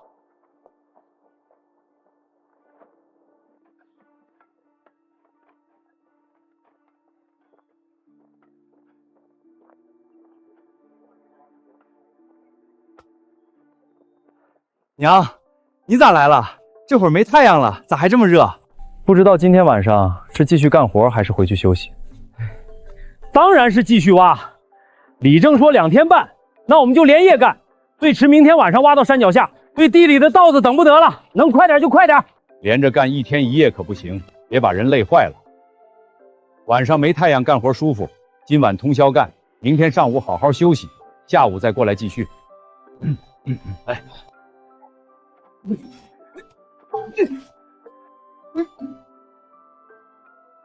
先吃饱肚子再干活。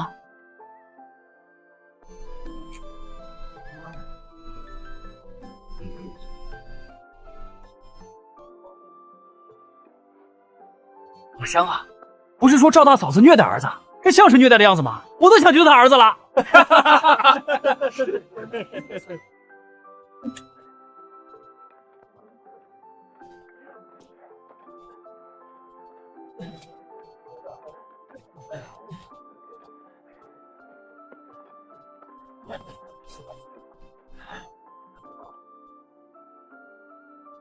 再挖3丈就收工，大家加把劲儿！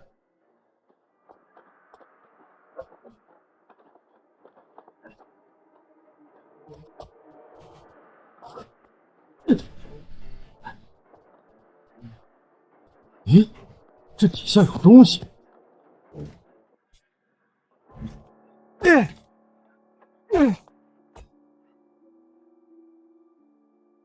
这边底下全是大石头，挖不动。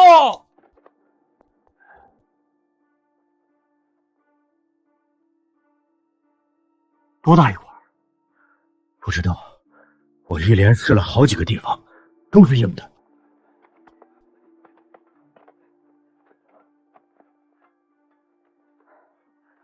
我这边挖出去4丈了，还是这块石头。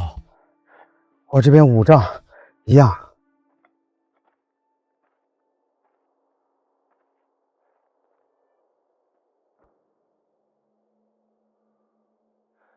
这块石头，少说也有5、6丈宽。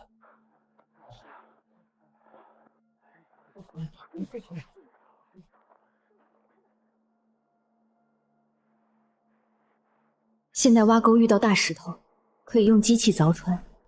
这个时代没有机器，全靠人力，根本挪不开。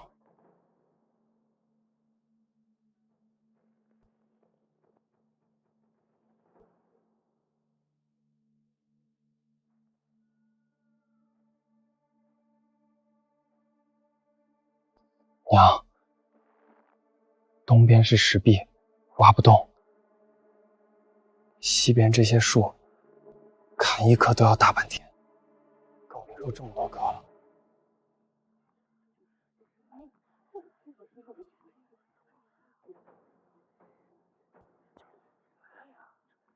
我早就说了，赵大嫂子一个妇人什么都不懂，不知道为啥偏要听她的。二狗子才多大，他说的话能算数吗？咋就搞得全村来挖沟？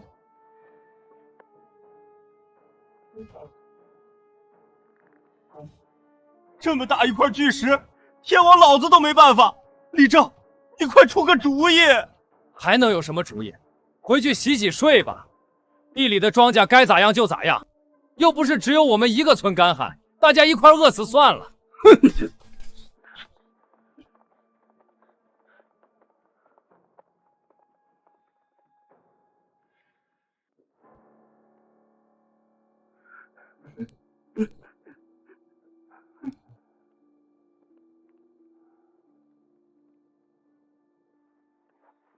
一个个的丧气什么？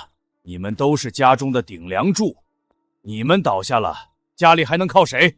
我们大河村还能靠谁？遇到了难题，那就想办法解决难题。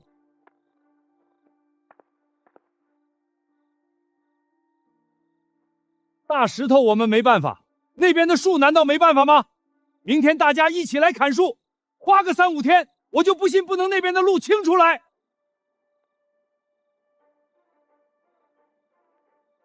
这么多树至少得砍半个月，半个月后地里的稻子怕是全干死了。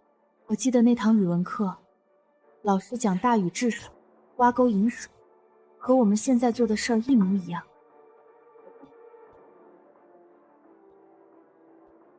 大禹好像让你遇到了麻烦，跟石头有关。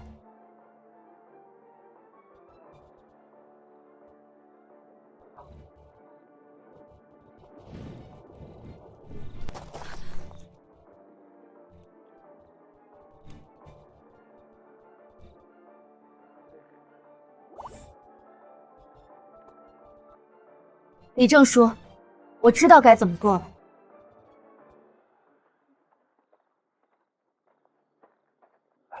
大山娘，你赶紧说！你们把所有火把拿过来，放在大石头上烧红，再派4个人上去挑几桶水下来。我们去挑水。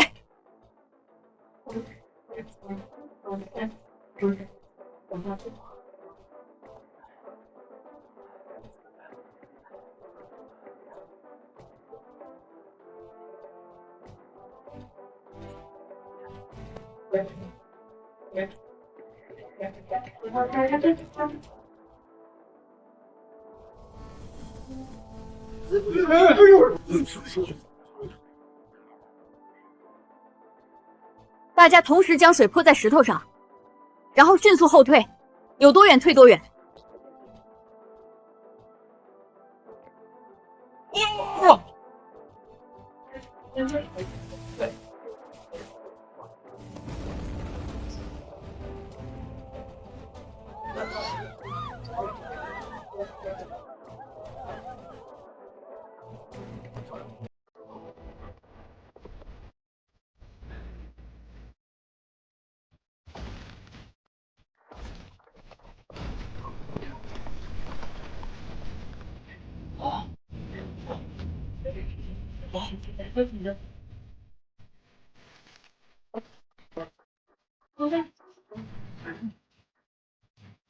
裂了，真的裂了！再来一次，快捡起来！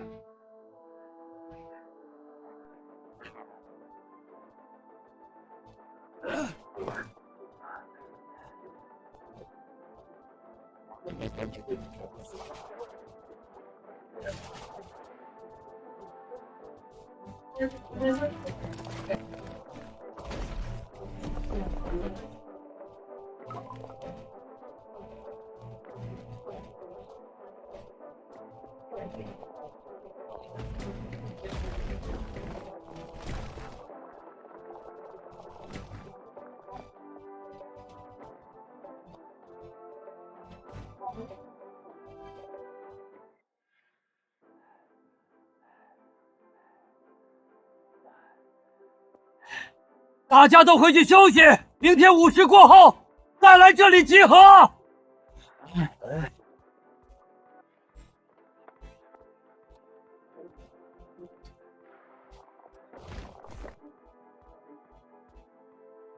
张无赖是全村唯一偷懒没来挖沟的壮劳力，没想到他儿子倒主动来帮忙了。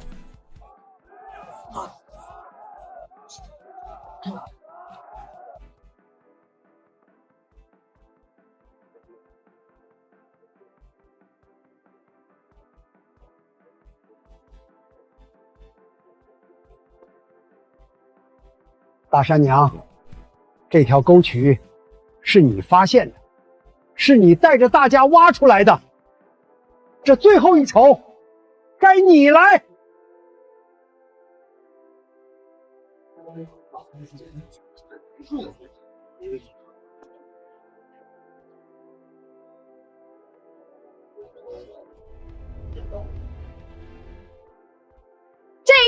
去！水来了，豆子活了，大嫂就有救了！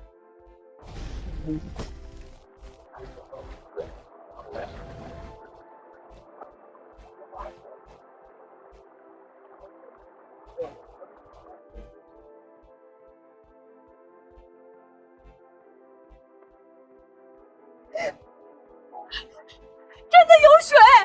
水来了，豆子有救了，不会有人饿死了。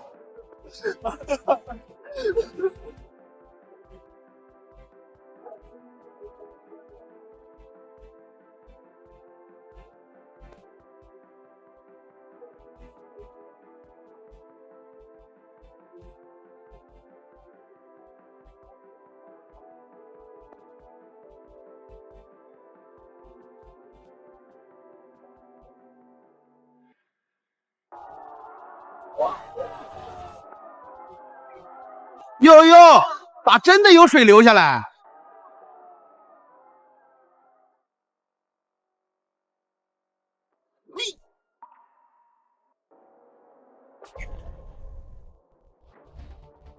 你再敢吐一口水试试！糟老婆子，竟然敢打我！看老子们揍死你！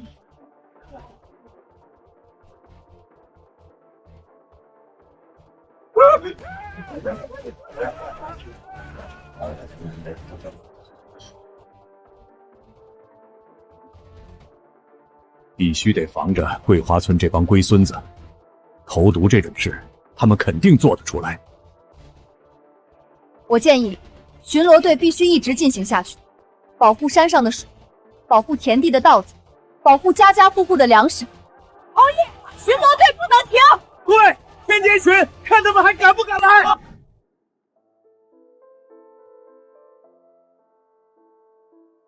大山娘，都是多亏了你，没有你，我这个糟老婆子今年就要饿死了。大山娘，以前是我误会你了，玉笋的事告诉大家，发现了水也不藏着掖着。你这么好的人，咋就守活寡了？大山娘，我娘家哥哥死了婆娘，今年34，种田的一把好手。你明儿要是有时间，老大去年才死，今年就有人给老大媳妇儿做媒。老大媳妇儿虽然不咋行，但也是他们老赵家的人，要是真的改嫁了，就跟他们老赵家没啥关系了。谢谢各位好意，我一个人挺好的。那啥，这会儿不是有水灌溉了吗？正好把屋前屋后的地整一整，种点啥菜。你们谁家有菜种，能借点给我们家吗？我家有些白菜种子，回头分你一些。芹菜你喜欢不？喜欢就上我们家拿一点。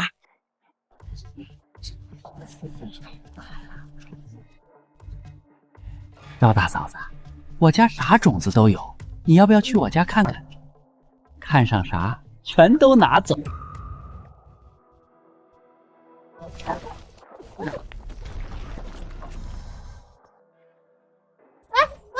娘，小心！好你个狐狸精，当着我的面就敢勾搭我男人！大山爹才死1年，已经守不住了，哪有你这么不要脸的人？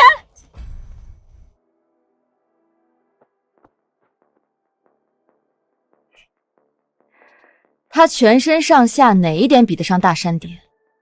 他值得我勾搭吗？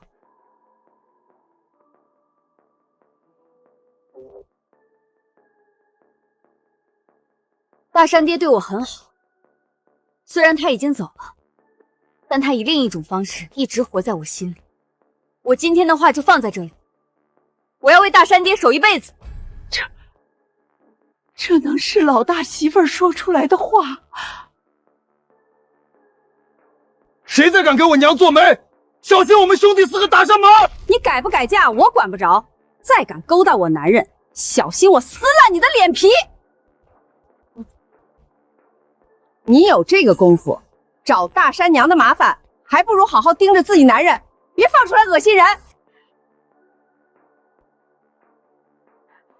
你个爱欠刀的东西，这么多人看着，你去找那个寡妇说话，你当着全村人的面儿作践我！闭嘴！我的脸都被你个臭婆娘丢尽了，别挡我的道！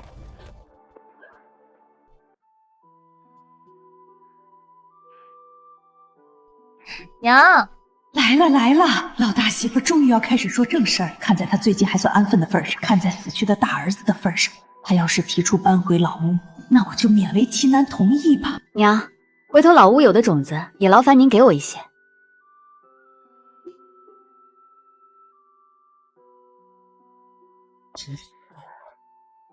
要种子了。这几天大家挖沟渠都辛苦了，吃吧。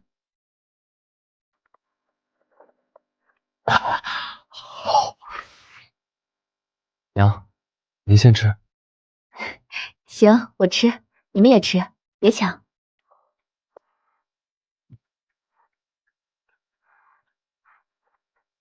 娘，有件事我一直想问，家里的粮食怎么过了这么久还没吃完？按理说上回银簪换来的粮食早就该没了，可柜子里的大米白面好像一直没见少。啊？那是因为你们天天上山挖野菜采蘑菇，家里的主食吃的少，自然就省下来了。再说我每天掺些杂粮进去，看着多，其实没少多少。好像也是，最近野菜吃的多。不过粮食确实不多了，明天我去镇上多买点回来，再多买些种子。今天要的种子不多，我想着到时候把屋前屋后的地全种上。娘，我也去。行，明天一早咱们一起去镇上。粮食的事得小心了。这几个孩子越来越精，尤其是二狗，账算得清楚。另外也得想办法给我手上的银子过个明路，不然有钱都没法花。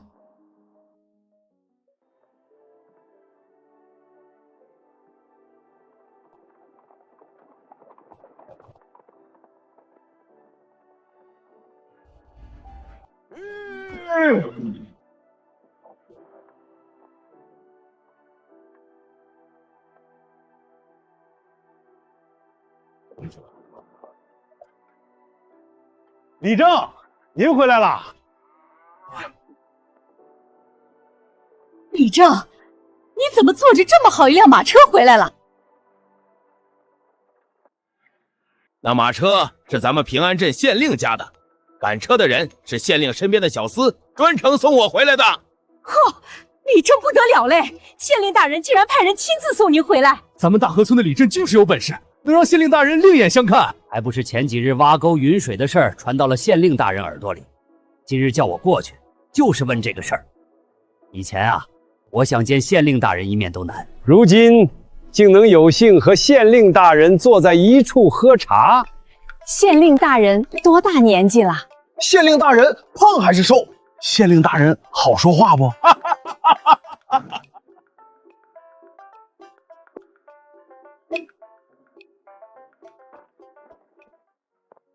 李正说，县令大人咋会专程问起挖沟渠的事儿？是不是有啥安排？平安镇下有36个村，每个村都干旱。县令大人想将挖沟渠推广开，问我是否可行。大东山上有水，又不代表其他山上也有水。离我们最近的桂花村都没得法子，更远的村更没法子。县令大人这是病急乱投医。看来今天是去不了镇上，不过这倒是个赚钱的好机会。你们先回家，咱们改天再去镇上。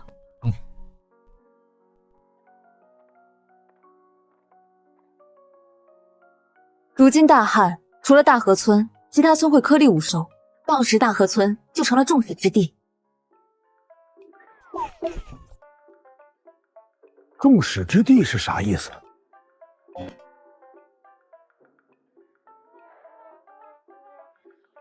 就是所有人攻击眼红的对象。县令大人推广挖沟渠是好事儿，早一天引水入田，庄稼就能早一天起死回生。不过，并不是每个村都能找到水源。我就是想问问大山娘，山上的水源你是咋找到的？县令大人说帮忙找水源，规划挖沟路线，挖沟渠也需要人。这几日村里没有异样，巡逻队似乎松懈了一些。田里有水之后，稻子长出来，杂草也多了，还要施肥，地里忙，巡逻的事儿大家确实没那么上心了。李正说，防人之心不可无。我觉得巡逻队一天都不能懈怠，要成立专门的巡逻队，并发放工钱，村里哪有云钱养巡逻队？这次挖沟渠就是个机会。大河村给县令大人解决燃眉之急，县令大人是不是该给点资金？能申请下来多少银子，就全靠李正书的本事了。大山娘这脑子是怎么长的？竟然能想出一个从县令大人那里名正言顺搞钱的主意。大山娘，你说的对，县令大人说明日会亲自过来大河村，到时候我再好好跟他说道说道。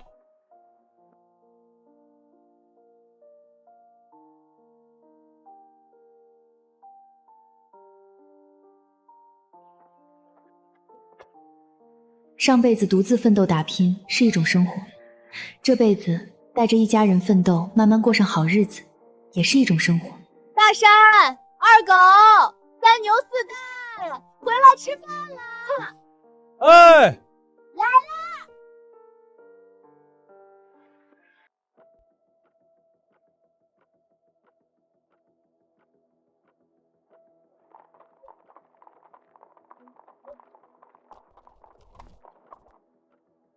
草民见过县令大人。起来吧，先带本官去看看你们的村挖出来的沟渠。带本官上山看看水源初始处。隐藏这么深的水源，究竟是怎么找到的？这里湿气重，草木旺盛，按这些环境地貌勘测，应该也能发现水源。你看，20米之外，那边草木也旺盛，但水源不在那边。靠这个方法，只能确定大概区域，无法精准定位。我们没那么多时间慢慢试。这事儿是我们村一个后生无意中发现的，不如县令大人和我一起去他家中问问。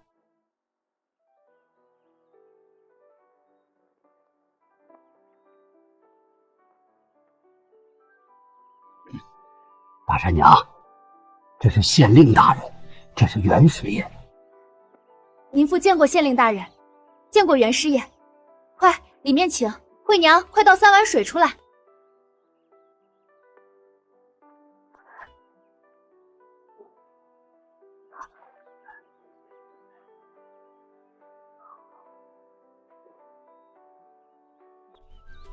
这水喝着竟有些甘甜。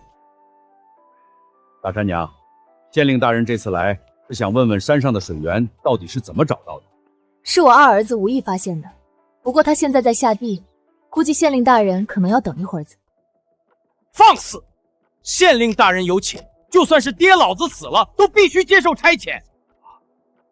县令大人有所不知，天逢大旱，村里人绝望之时，终于找到水源，还有半个月收到，地里的活计半晌耽搁不得，确实不是故意怠慢。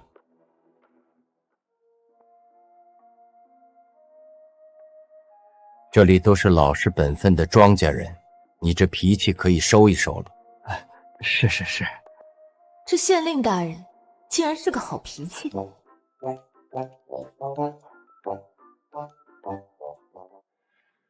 我家老二对大东山熟，找水不难，可别的村他头回去得耗功夫，一天找不到，第2天还得去。家里的田谁管？这没事儿，大山娘找村里人帮着料理田里的事儿就成了。请人干一天活不得给工钱，我们家一穷二白，一个铜板都拿不出来。若你家小子真能发现其他水源，这是大功德一件，本官会好好嘉奖一番。嘉奖就是口头夸几句，不痛不痒。找水挖渠不是一个人的事，大河村至少得出4、5个人协助。可正是农忙，谁家地里没活，帮了别的村，自家的田荒了，收成不如人家，图啥？县令大人的差遣，竟还敢懈怠！秋收在即，谁愿意丢下自家活计帮别人？但若有足够的好处，不用催，我自个儿就能干通宵。大人觉得这话在理不？大山娘这胆子也太大了。此人说的确实有理，而且这次大旱，周边所有镇子都干旱，只有平安镇发现了水源，这是我做政绩的大好时机。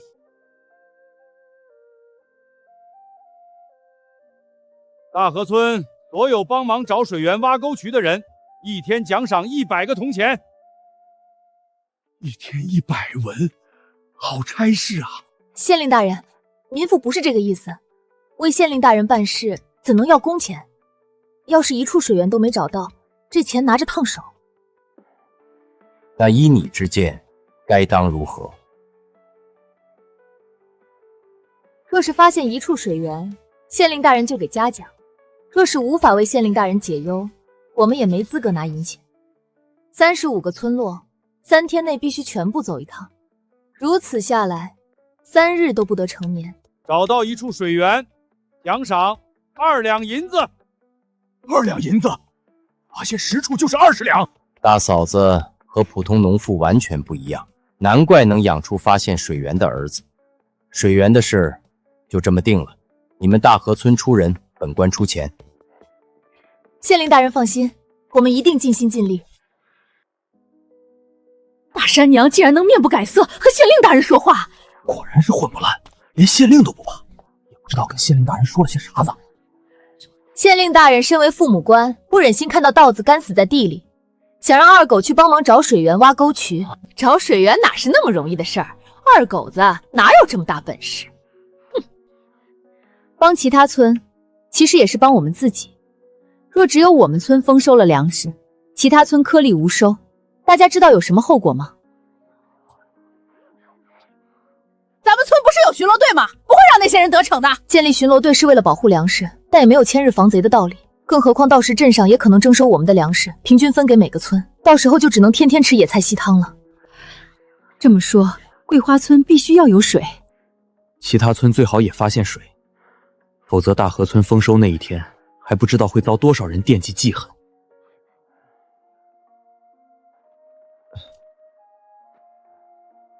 娘，县令真让二狗去找水源、挖沟渠啊？可是当时那水源分明是娘找到的，娘为什么把功劳给我？而且我也不会找水源啊。因为娘相信你可以做好，你放心，到时候娘跟你一起去。二哥，娘，那你们一定要早点回家，四蛋在家里等你们。好，等娘回来给你带糖葫芦吃。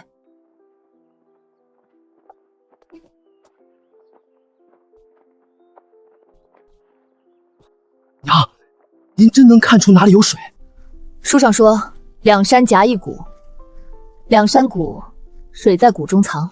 你看前面，那里就是我们要找的第一个地方。赵大嫂子，您真能看出水在哪儿？你们看，这里的土是潮的，大旱2个月，别处的草都枯了，这里的草还绿着，底下有水。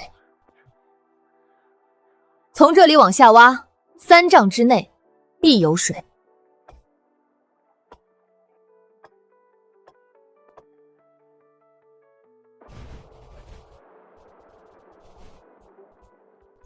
水，有水了！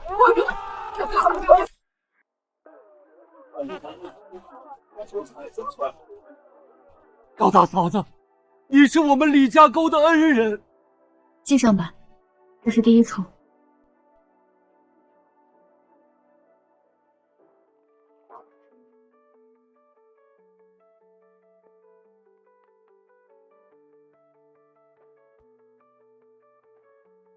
从这里往下挖5尺。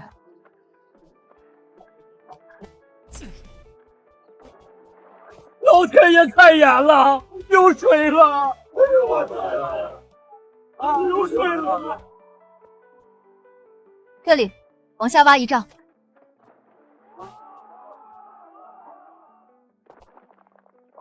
这口井没干，只是堵了，往下倾5尺，水就上来了。石壁后面是空的，凿开水就出来了。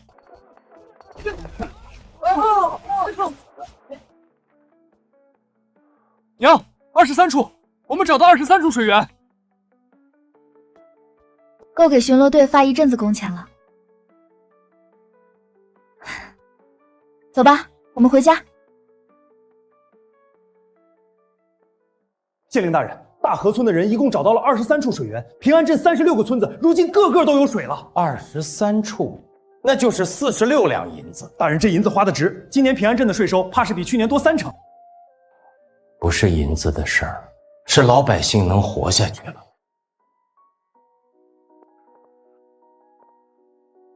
这下好了，系统里的钱也算过了明路，以后建房子过好日子，再也不用藏着掖着了。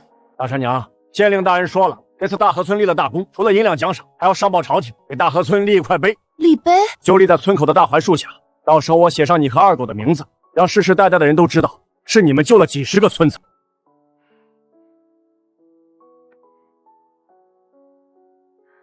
李正书，碑上不要写我的名字，也不要写二狗的名字，就写大河村3个字。为什么？水是大家一起挖出来，不是我一个人的功劳。大河村的人世世代代都该记得，只要人心齐，天灾也压不垮我们。好，就写大河村。